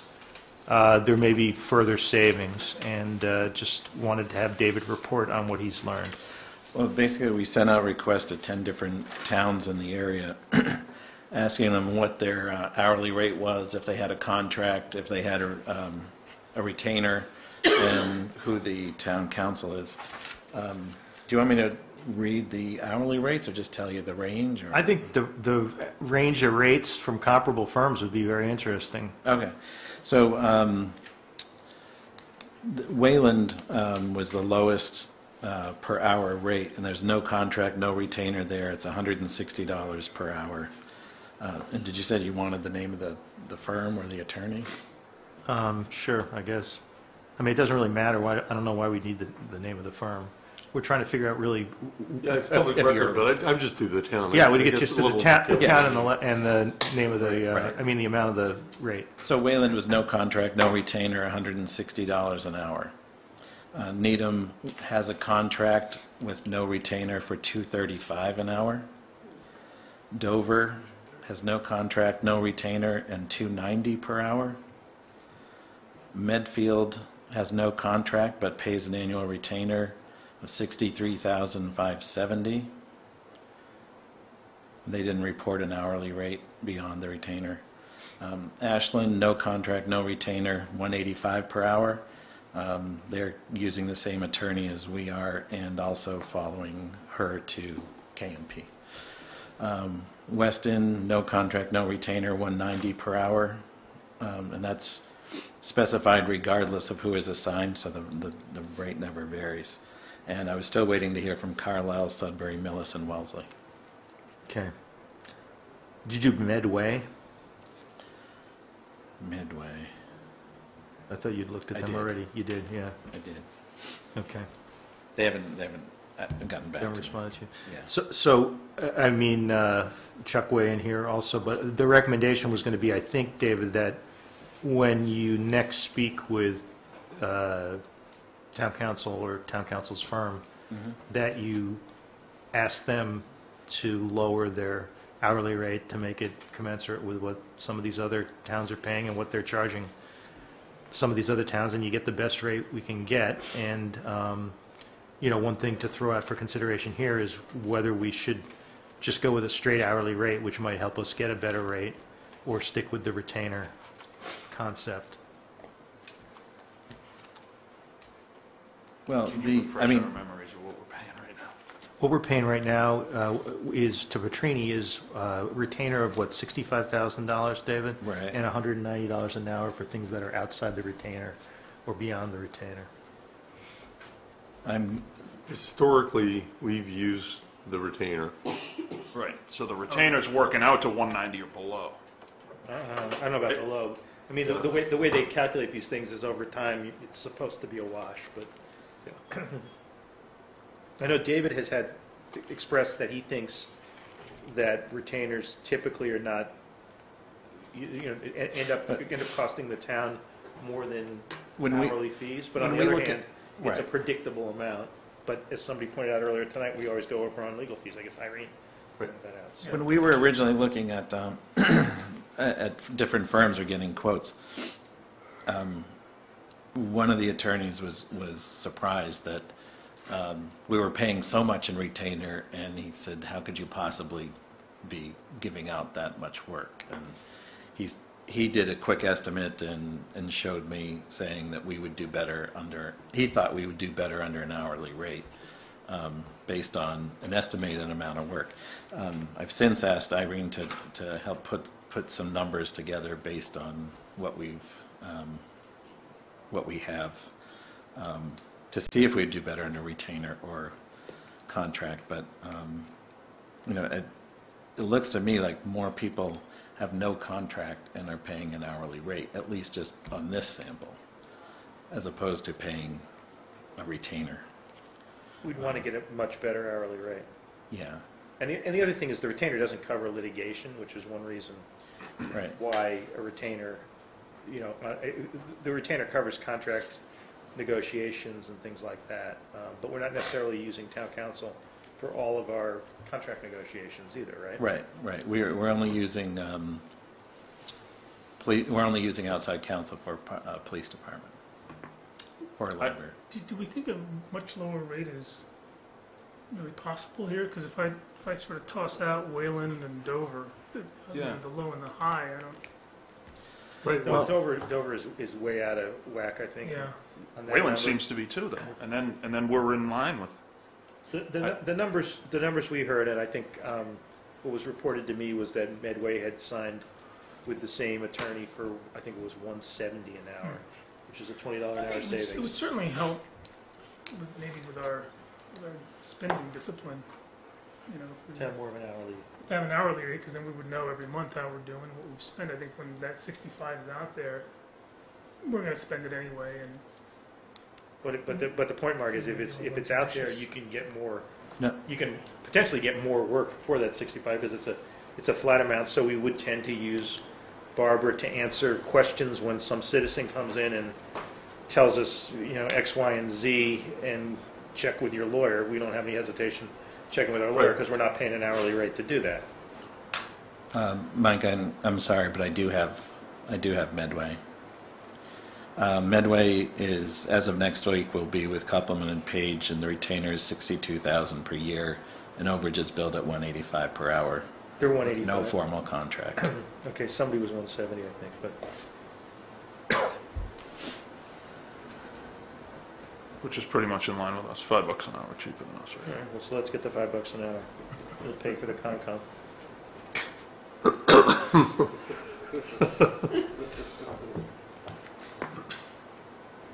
So this seems like more of a retainer, non-retainer discussion.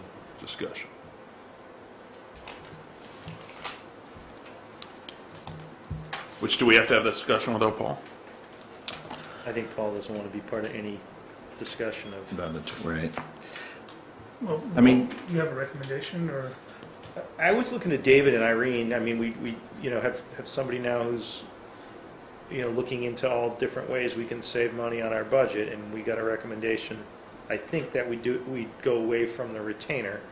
And I guess my other memory, though, is that Barbara told us last year that we had they'd over a several-year period given us $25,000 or $30,000 more work in hourly work than we paid them. Right, their estimate was 15 to 20, 25,000. So, And you don't know if it's because it's there, people use it anyway. Then again, you'd like people to be careful. My inclination would be to run this contract out, ask for the lower rate, and when we put it out to bid at a flat hourly rate for everyone, when it's time to renew the contract. Next year. Yeah, next year. Yeah. Everybody okay with that? for it to start July 1st. Yeah. But we'd be putting it out in the next 2 months. Still ask for that nickel off the rate, David. Okay. Is this, who's servicing Wayland? Is it the same firm? Lanza? Mark Lanza? Yeah, okay. Yeah, he's I know. Yeah, I think he's been their counsel for 15, 20 years. Yeah, and he does Hudson, I think. I was just wondering if you can use that outlier, but I don't think so. No. I think you guys spent Stowe? Yeah. Oh. Those are the guys that won that. Oh, they won. That's right. I think they had special counsel for that. Ah, okay. Paul, do you know if Stowe used town counsel for their 40B case, or they have special counsel? Dan Hill. They used Dan Hill, okay. It's a special counsel. You guys spent a fair amount of time working on this a few months ago. Did. And we got a lot to work on right now. Yeah, that's fine. I'd hate to see you guys Oh, we're not, start all over. I don't want to spin wheels or go backwards. I think Chuck's recommendation is a good recommendation. I just want to make sure we're getting the best number we can get. So I'll communicate to K&P that we're continuing with honoring the same that was at Petrini with a $5 less. Yeah, per we don't hour. see why they're charging Over. Ashland $5 an hour less than us. Okay. We're currently paying $195. They were paying $190. Contract's at $195, but one contract with Petrini. Who? Do you have a copy of the contract? Our contract? Your current contract with Petrini, I believe, says $220 for Chris Petrini and $195 for Barbara Sandra. I thought it was $195 for Chris Petrini. Well, whatever it is, we want them to match the 185. is the number. 185 is our number. Yeah, it's 9 o'clock at night. I think we're all kind of fading, so if our memories are right. All right, good. Let's move on. Town meeting preparation is the next item. We're meeting next Thursday, and then I guess there's a question: did we want to do a Saturday meeting to really jam through the warrant articles, or do we think we can get through them tonight and next Thursday? I mean, some years we've done a Saturday meeting to go through everything. I don't think we've done that since I've been here, but I've been told that it has been done in the past. We did it 2 years ago, if I'm not mistaken. Yeah, I believe we did. We had a work session on a Saturday, I'm pretty sure. What's nice about the Saturday work session is that it accomplishes something that Mark had mentioned earlier. When you have one person after the other coming in and talking, you start to see the whole picture. Right. If you do things a little bit each meeting, it's possible to have the full picture, but it's harder and longer to develop. My preference is that Saturday, if you look at it as one thing, and then by the end of the day, you're voting that, and it's all moving as one package. So I'm going to throw out for a date is next Saturday, the 16th. Morning? Yeah, we Starting in the morning, We I start at like 8 or 9, whatever makes sense to people. I don't have my schedule with me. There we go. So we do Thursday. We never back for the What? Not for us, it's not. That's Martin Luther King Day. Is Monday. It's Monday. It's a weekend. That's what a Saturday is Saturdays. typically a weekend.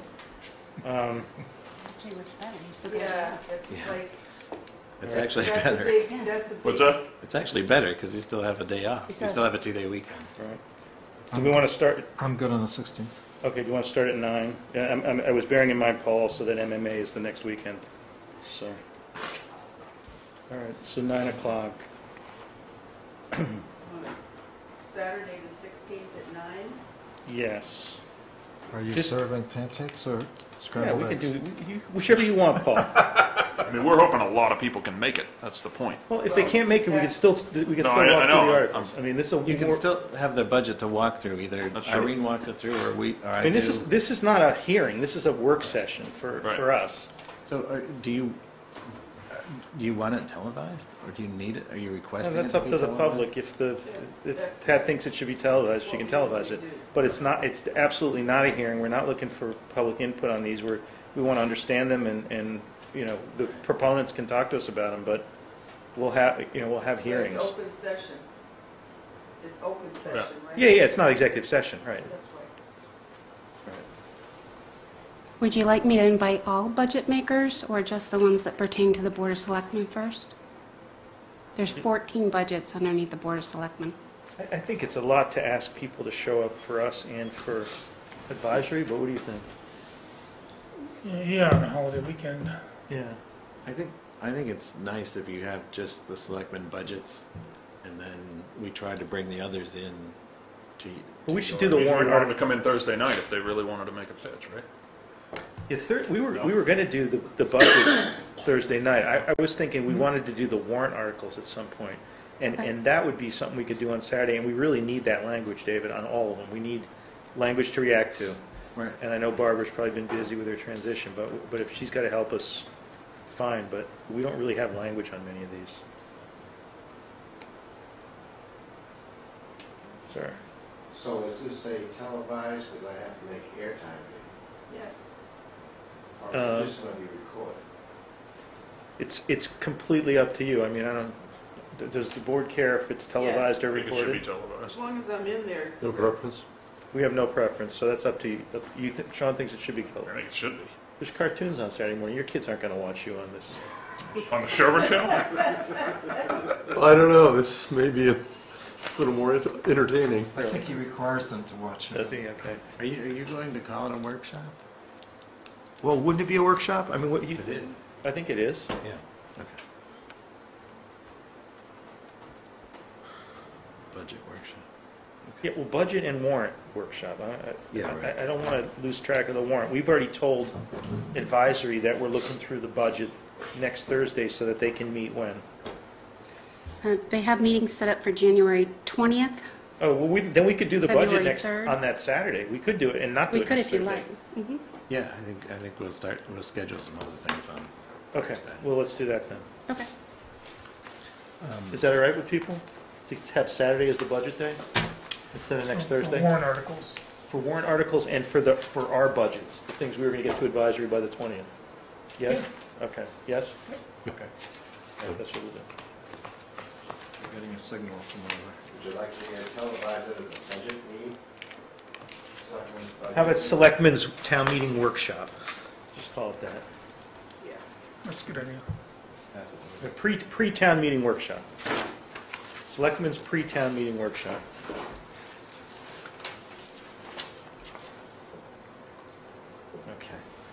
Okay. So then I guess the question is are there any items we need to go over tonight? What I'm passing out here is basically what the warrant The outline of the looks warrant. like to us Yeah. right now. And if this is if this is settled down and seems to represent what we all understand it to be, then we could ask her to start putting the warrant book together and plugging in the articles. Okay.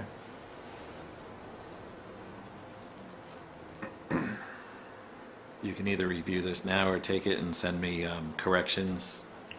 Well, I sent you an email about including some stuff from the Collins Center, if there were any needed to be, and DOR's report, if there any of them need to be warrant articles. to maybe take a second look at those two reports and see if we've Right. done anything that needs to be done. Okay.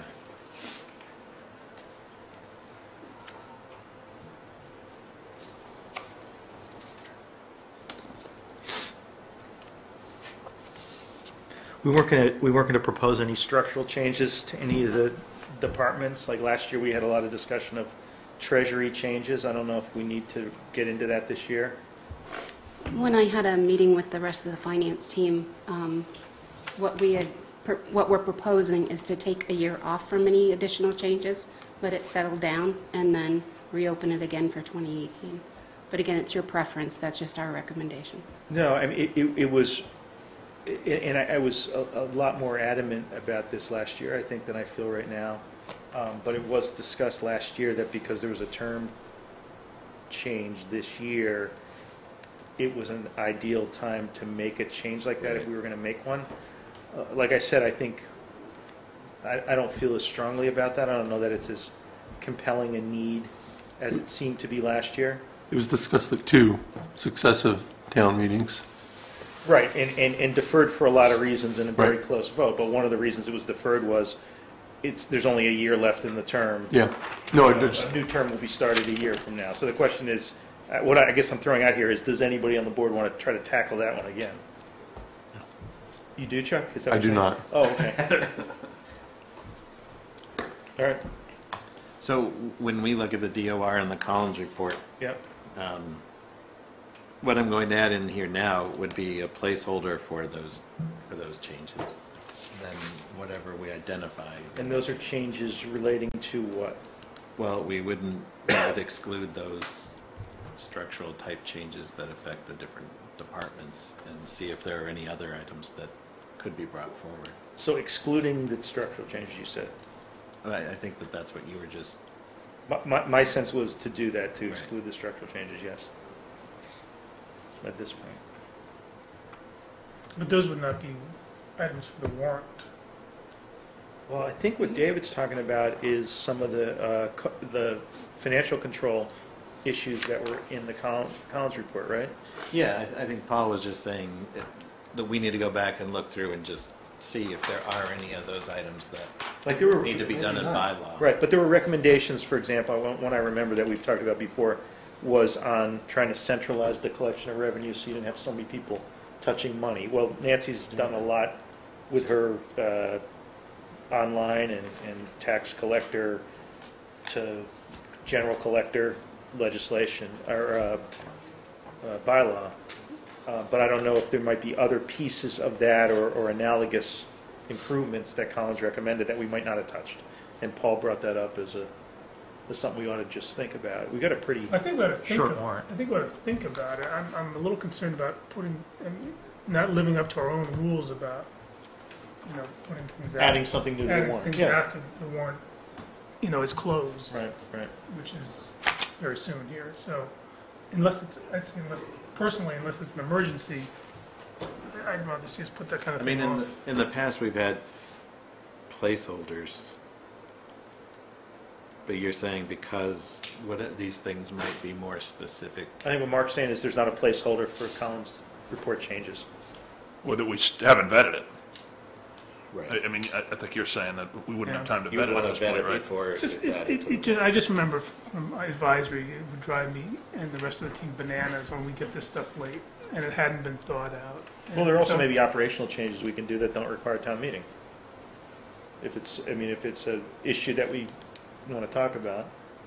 No, I think the exercise, and I think Paul's article certainly was an interesting reading today, and the idea of going back and revisiting, I think we should absolutely do. Okay. The article, you're talking about the article about towns losing money, embezzlements, yeah. embezzlements, yeah. Okay. So go- I didn't have a specific agenda item to put on the warrant at this point. What I was hoping for was that it's been a couple of years, somebody should look at it, and if they come back and say, we should have done A, B, and C, and in order to do A, B, and C, we need the support of a warrant article, then at least let's have the discussion and not foreclose it today to see what they come up with. No, it's the roadmap. All right, It so, may so not we be would put that anything. on for next week, David?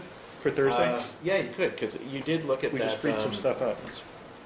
8 months ago or so was a tracking sheet on the Collins report recommendations Yep. that showed what was closed out So and just what pull it was up. still to do. Pull it up and, So we'll and pull let's that do up that. and, Yep. and then look at the DOR stuff. Yep. Okay.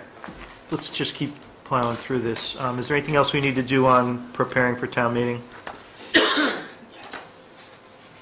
At this point, okay, good. Routine business, financial items, Irene, anything to report that hasn't been covered already? The only item I had to report is the town budget development.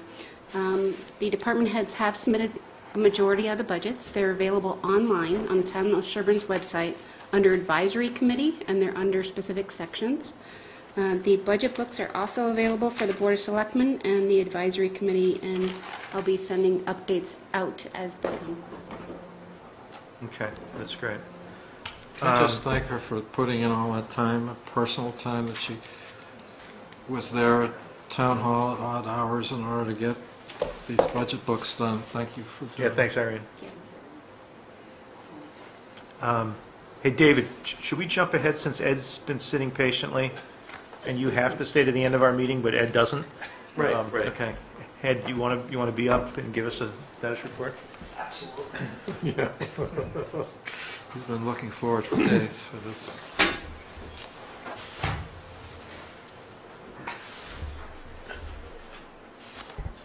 Good evening.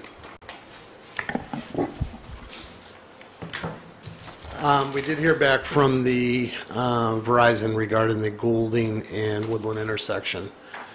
They gave us an estimate to relocate the telephone pole to the original plan of $28,500.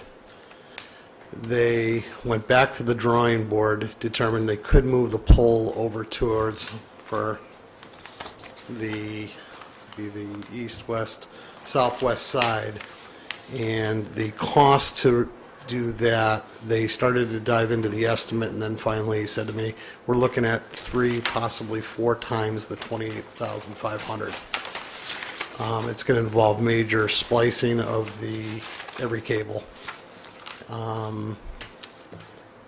I requested that this be put on the agenda for the traffic safety, also public safety, and notified Gino for discussion. The planning board's waiting for the decision by the board of what its wishes are. I didn't want to get back to you guys officially until I heard back from everybody else, before I give you everybody's opinion. Okay, so the question here really is the planning board is going to have to approve some tree removals unless the plan that costs 4 times as much is followed, and then there might be fewer tree removals. There'll be 0 tree removals. Okay, on that one. But it's going to cost $75,000 more, Yes. roughly. Yep. More than $75,000. What's that? I think it's more. $75,000 more At than the least. 28 is Yeah. what I'm saying. Yeah, Right. Yeah. So you're putting about a $25,000 price tag on each one of the trees. Yeah. Because it's really only 3 major trees that are leaning over and could fall down in a snowstorm next week anyway. I think this is exactly what you asked for, Paul, was a price. Because we're doing the project. No one's even considering not doing the project, right? Right. I just wanted that explored Right. to see if there was a reasonable option. There isn't a reasonable option. I think they've gone to the great lengths to get that Right. information. Okay, good. So I think you've got your answer. What, do we need a formal vote on I this? think we should support it. Yeah, okay. With a I mean, vote. I'll make a motion. move to support moving forward with the plan. Such that the planning As board- originally proposed. What's that? As originally proposed. As originally proposed. Would that be barring any compelling argument against from traffic safety or public safety? I don't anticipate any. I don't know where the money's going to come from, even if they argue against it. Yeah. Okay. Traffic safety's not good. I mean, We don't have a spare $75,000 lying around. No, and I think also the board should be comfortable in looking at the intersection. In my opinion, it is the safest option. Removing the trees increases the sight distance. It also allows for us to put the guardrail Because given the intersection configuration now, if somebody runs the stop sign, they continue up Woodland. Now, once we tee it off, if somebody does run that stop sign, they're going to be launched. And I think it's important to have that guardrail in there. It's even more important not to run the stop sign. Yes. But you've asked two of the grade committees of the town to weigh in on this, and neither one has weighed in. Absolutely. So that So we're on first, it sounds like, so that's fine. Yeah, and it was more a cost thing. All right, so we have a motion to follow the original plan. Do we have a second on that? I guess I'll second it. Any further discussion of this? Okay, all in favor of, there we go. Okay, thanks, Ed. It's the prudent thing to do, even if it costs a few trees. It is. It is sad we have to lose the trees, but... To be honest with you, for the past year, as I've driven by, those trees have big orange ribbons tied around them. They're not that pretty. Right. So, Yeah, that was my point. yeah. any discussion on roads? Well, I guess there's been some questioning in terms of process, Ed, of identifying road projects that we could tee up, or you could tee up now, so that we're insured of getting a contractor on the job and getting the thing done before, you know, the season ends this year. And I know you have some money. There's also, I guess, a question of whether that should better wait until we have more of a formal road management plan in place. So, I don't think the formal road management plan will have any effect on the amount of money that we have now and what we're going to be receiving for Chapter 90. I think the original plan where I think you guys, we have in the neighborhood of 15 streets on our listing that have been graded from last year.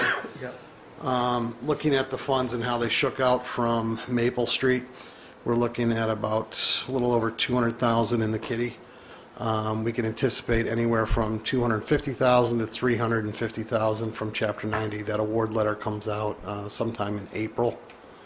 Our contractors are being awarded now. We do sign our contracts with them now. And it's just a matter of once the weather breaks. I hate to say it, but typically the bigger contractors that do bid on our work, they also bid on a lot of state work.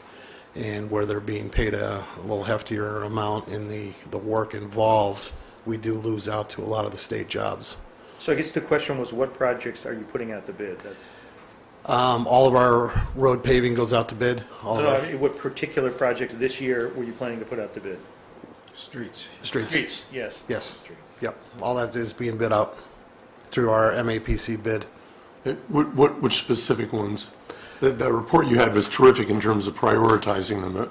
My priorities this year would fall in line with what they were last year, would be to chip seal the Harrington Ridge neighborhood, excluding Dexter. And also, I'd like to revisit, I revisited Washington Street.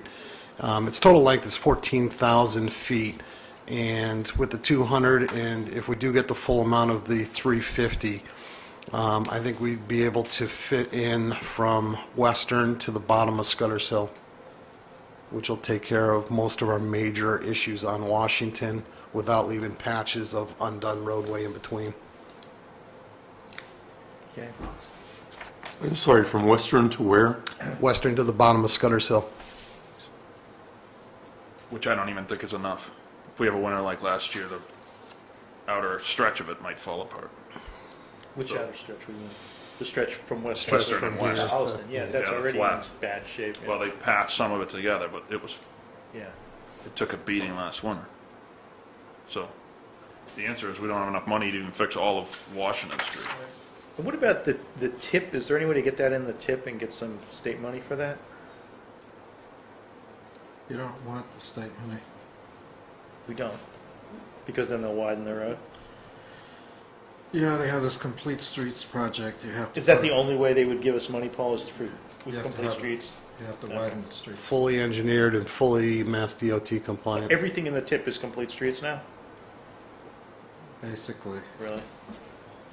I mean, there's a, They don't do any repaving, they just do reconstruction? you have this rural road program, but that's more of an application process. It's not a TIP program.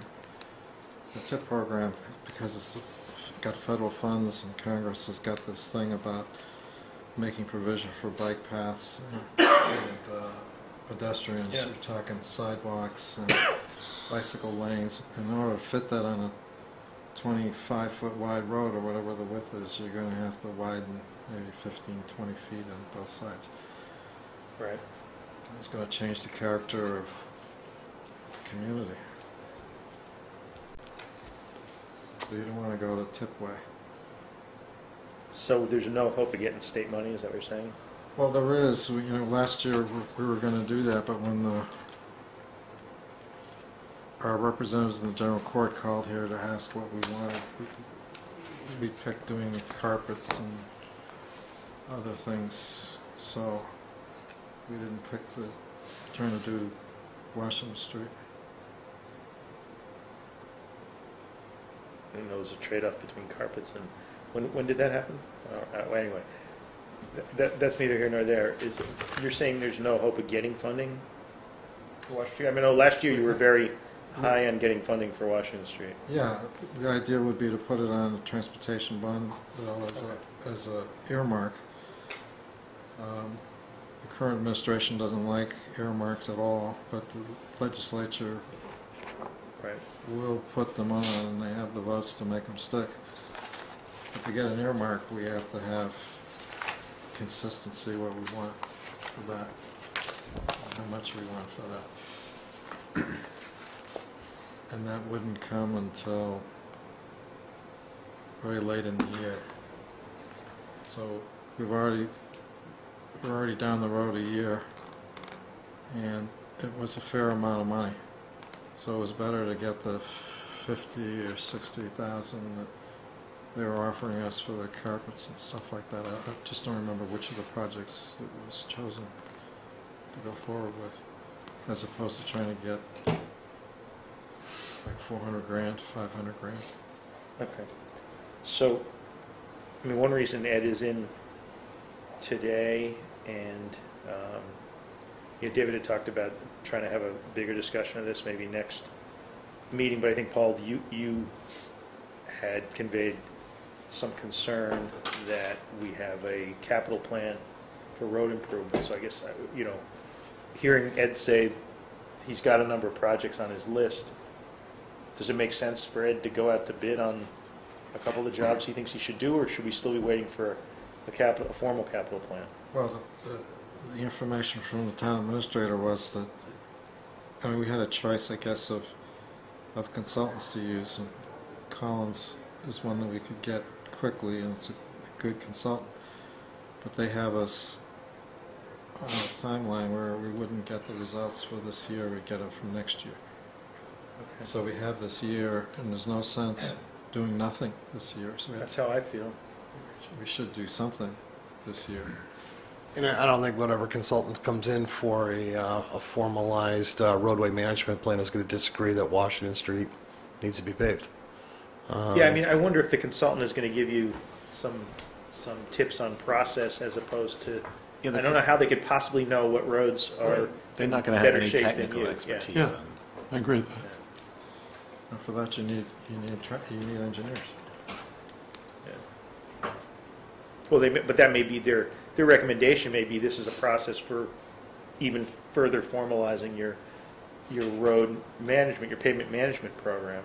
But I don't think they're going to say, based on our drive through town, we would prioritize this over that. That's really your No, what they're going to do is they'll come up with a number of different road indexes, and that's how their process will show what streets need to be paved now. So what's going to come out of it is a lot more work, a lot more funding.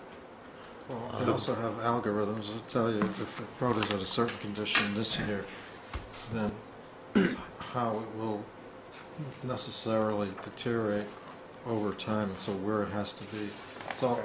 They can give you computer programs that are pretty nifty. Yeah, so Eddie, anything that improves our technical resources would probably be helpful to Ed, but I don't think, that's not apt to replace his judgment on. Well, what we need to do is have an engineer. Yeah. I mean, a lot of my towns have engineering departments who would work with the DPW guy to tell him what roads need to be done. Those towns that don't have the DPW hire an engineer every couple of years. Then you plug it in, input into one of these computer programs, and that'll give you like 5 to 10 years. But we haven't had engineers. We had Vanessa Hagen, Brusselin look at the roads in the town, I think back in 1995 maybe. But since then, I don't believe we've had engineers look at our roads. So that's 20 years. We haven't had a systematic look at engineers. At some point, we need to have engineers look at the roads. Can I jump in? We're beating a dead horse. We short fund our road management. We know, we all agree, Chapter 90 doesn't cover it. This year, we're not going to town meeting with a capital appropriation for extra funding. The point of the consultant was to help him with the road management. So give us some data, because next year, or the year after, we should go to town meeting and make a big ask. But it wasn't to prevent which would re-up anything the from almost happening $1 million ask we did it like a decade ago. Right. And I think that was That ship already sailed. The genesis of this whole conversation was not finding ourselves in the same situation we were in last year, where we got started late in the season, couldn't get contractors and so on, and not able to do all the work. So I think the message is go forward and Yeah, get it the done. projects teed up. Right. We do a bid through the MAPC, and it's a bid that involves the town of Sherborn, town of Medway, Ashland, Natick, Millis, and Medfield. And we bid all of our work out together to get the best price for paving. These contracts are all signed in place. The one piece of the puzzle that we wait for every year is July 1 for the money to be released, if it's released on July 1. And that was suggested a couple meetings ago that we do a short-term borrow in anticipation of the Chapter 90 funds being available. My only concern, and also in speaking with Irene this afternoon regarding this, is if we anticipate receiving $350 and the state says we're going to give you $200, we're going to be on the hook for the $150 on the borrow. I'm not comfortable. You guys need to make that judgment call. But our Chapter 90 does not get released until July 1, which means once it's released, I can then submit my request to the state, and then once it's approved, then I can give the go-ahead to my contractor. That's not to say that my contractor and I don't have a discussion in May saying, here's the street I'm going to do. You know my money's going to be available July 1. I want to roll July 2nd. Let me just add to that, at least most of my towns borrow in anticipation of receipt of the money. And they can borrow on the basis of the announcements that are usually done significantly before then. The Commonwealth will issue the notification. So you can spend the money, not the money, but you can spend the borrowing in anticipation of the receipt of the funds in April and May and get the work done. The problem with waiting, I mean, it's very conservative to wait until you actually have the money to do the roads, because by then it's way too late. Everybody else has jumped ahead of us. You have the state, you have a lot of private projects, and then you have other municipalities. And all the other municipalities, I mean, I've sat through meetings like this in other communities in which DPW chiefs have been presenting roads because they want to get contractors lined up and signed up in order to have a hope to get projects underway as soon as the weather breaks. Well, we also have money we didn't spend last year. We have that money sitting there. That 200. Yeah, and I mean, it would, at least from my standpoint, it'd be really good at if we had that money spent as soon as the weather breaks, so we get some of this work done.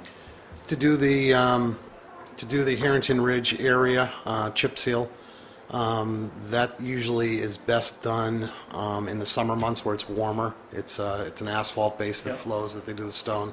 The Washington Street, I'm anticipating getting the number down to about 350. So we have 200 now. If the board wants to take a vote on a borrow up to amount in anticipation of Chapter 90. You know, we have a pledge from the governor, it'll be no less than $253,000 for Sherborn next year to add to the 200, so we'll have 450. I want to spend as much as we can possibly spend on 16 on Washington Street. I could care less about Harrington Ridge. Or Dexter. Glad somebody else said that. It's a nice place. But It's just a big animal, and it's one of those things that an engineer is going to come in and say, if you let this fall apart worse, it's going to cost you twice as much. And it's going to push back Coolidge Street, which is... So can I make a motion that we authorize the CMD director to proceed with Washington Street up to $350,000, of which we will spend what money we have on hand, and we will authorize a temporary borrowing in anticipation of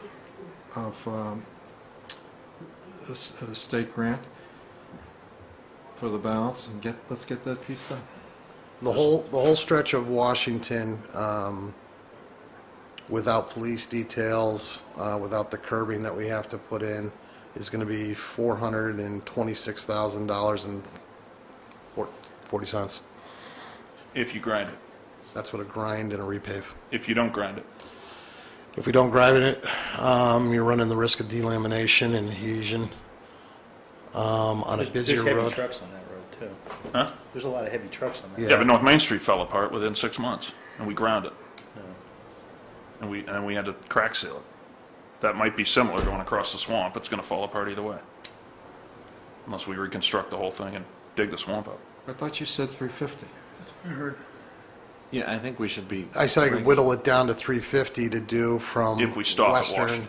to the bottom of Scudder's Hill. So if you did that, and then if more money came in, you'd do the rest of it. I mean, that's...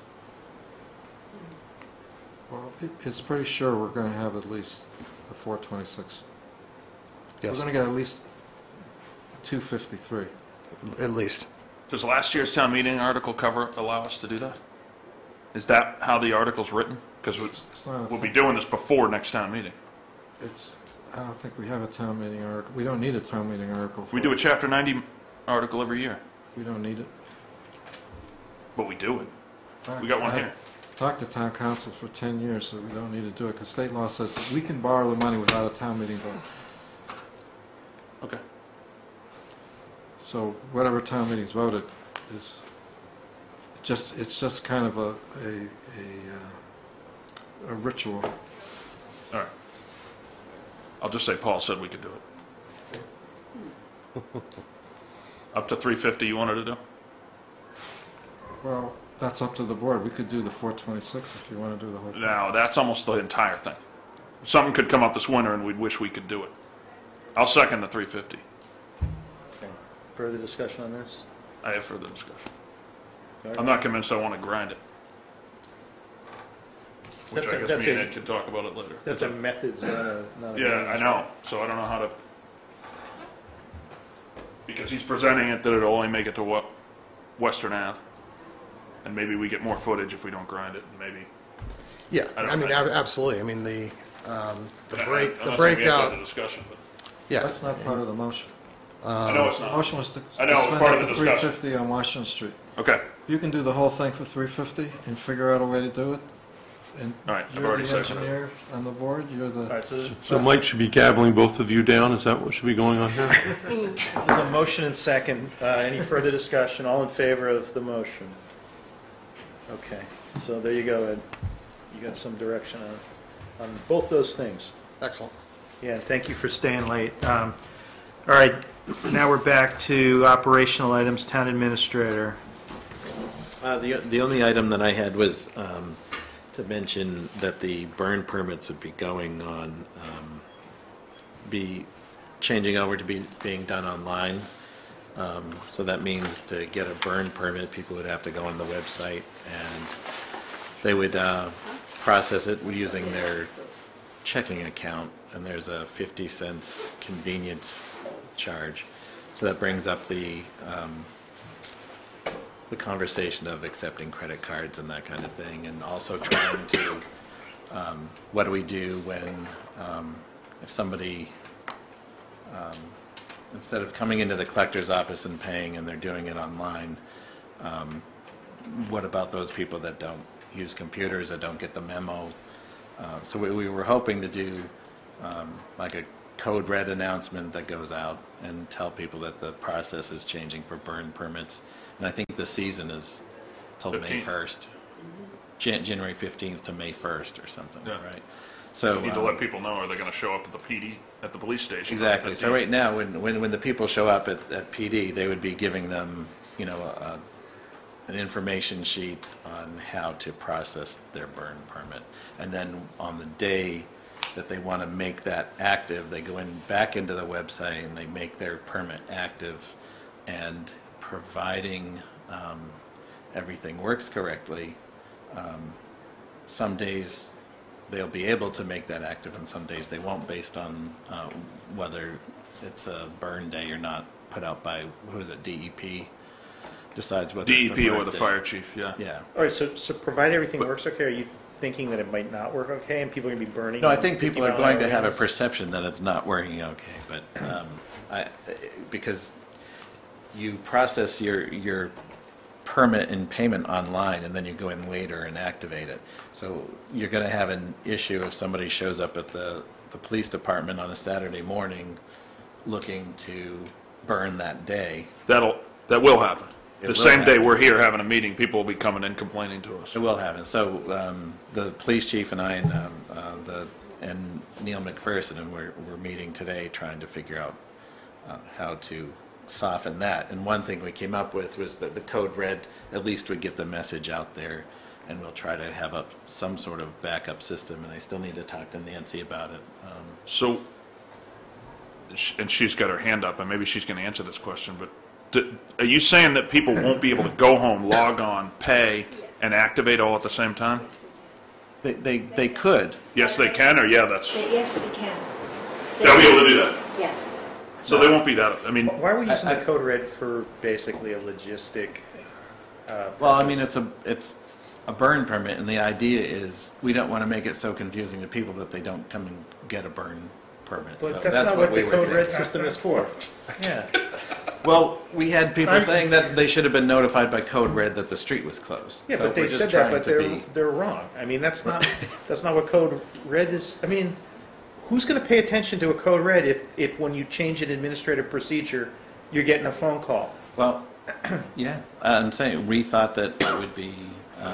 Code red is, there's an alien invasion. There's, the town's on fire. Not that you're getting a burn permit. I mean, Right. it's there's a escaped criminal. There's a kid missing. And isn't that what code red is? Yeah. Well, I'm glad we talked. We all about got it. we got a very lengthy email about somebody who tried to use the system and was quite frustrated with it.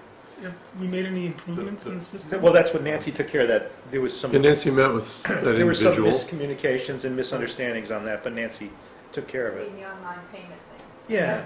This is a totally different system too, but yes, we've done some changes on that as well. But the bird permit is a totally different, this is what they call a fulfillment system, so that people can apply online, pay online, and when they want to burn, they go back online, and when the police get the message of whether or not it's a burn day, it goes online and they're allowed to plug in their name. If it's not a burn day, it says you can't burn today. So, and they can do it 7 days a week. Okay. They can go in, they can purchase, they can activate 7 days a week. The complaints you'll get are the people who don't want to use their checking account, is the complaints that we've already heard. I get that. But What I'm more concerned with is the 30 people that would show up either on the 16th or the 17th because there's no snow cover and they're dying to burn. I'm one of them. They're going to walk into the police station, checkbook in hand, and go, I can't burn this weekend? And if for the most part, if they can go home, log on, do it, they'll be fine. Well, and you're saying they can do that, right? That's Saturday morning, that's Sunday morning. And there is going to be an alternative.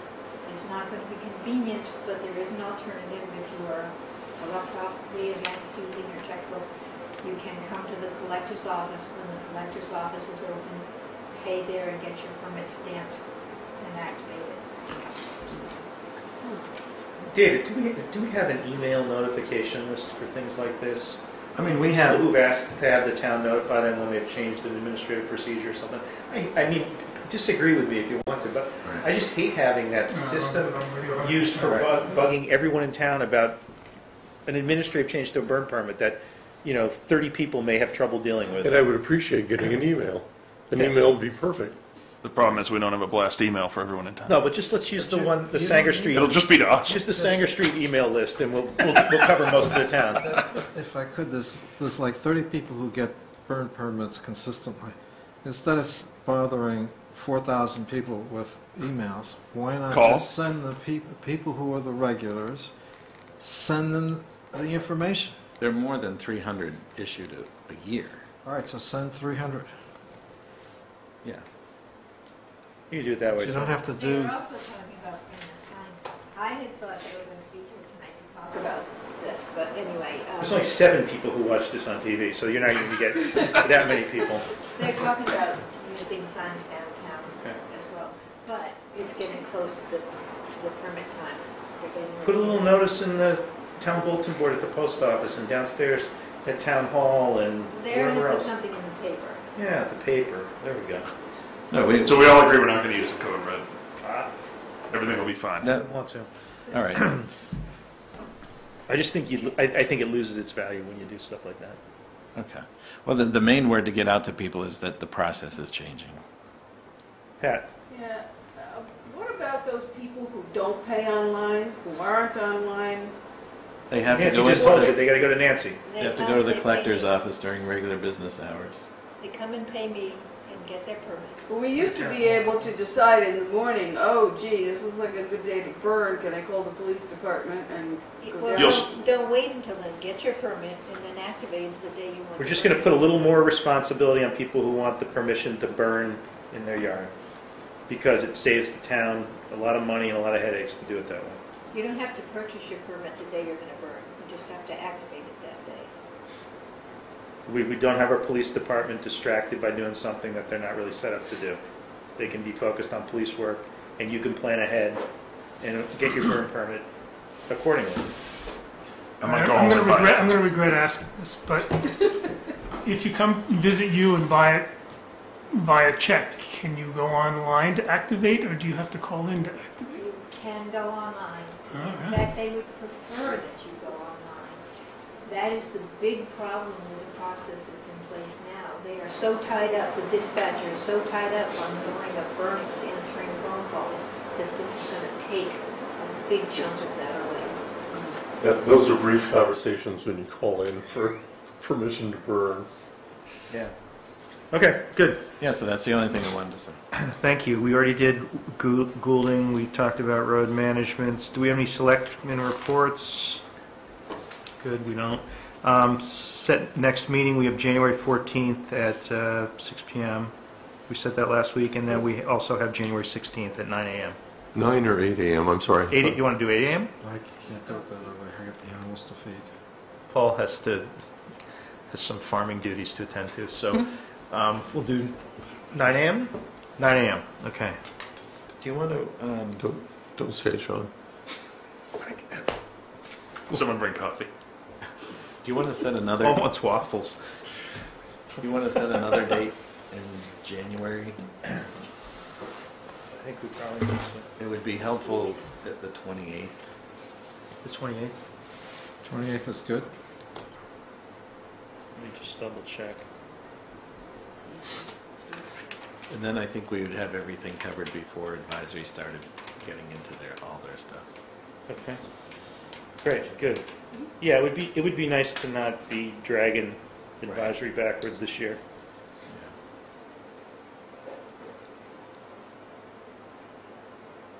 So the 28th at 6?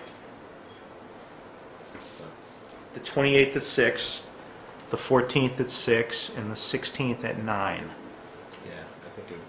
Okay, good.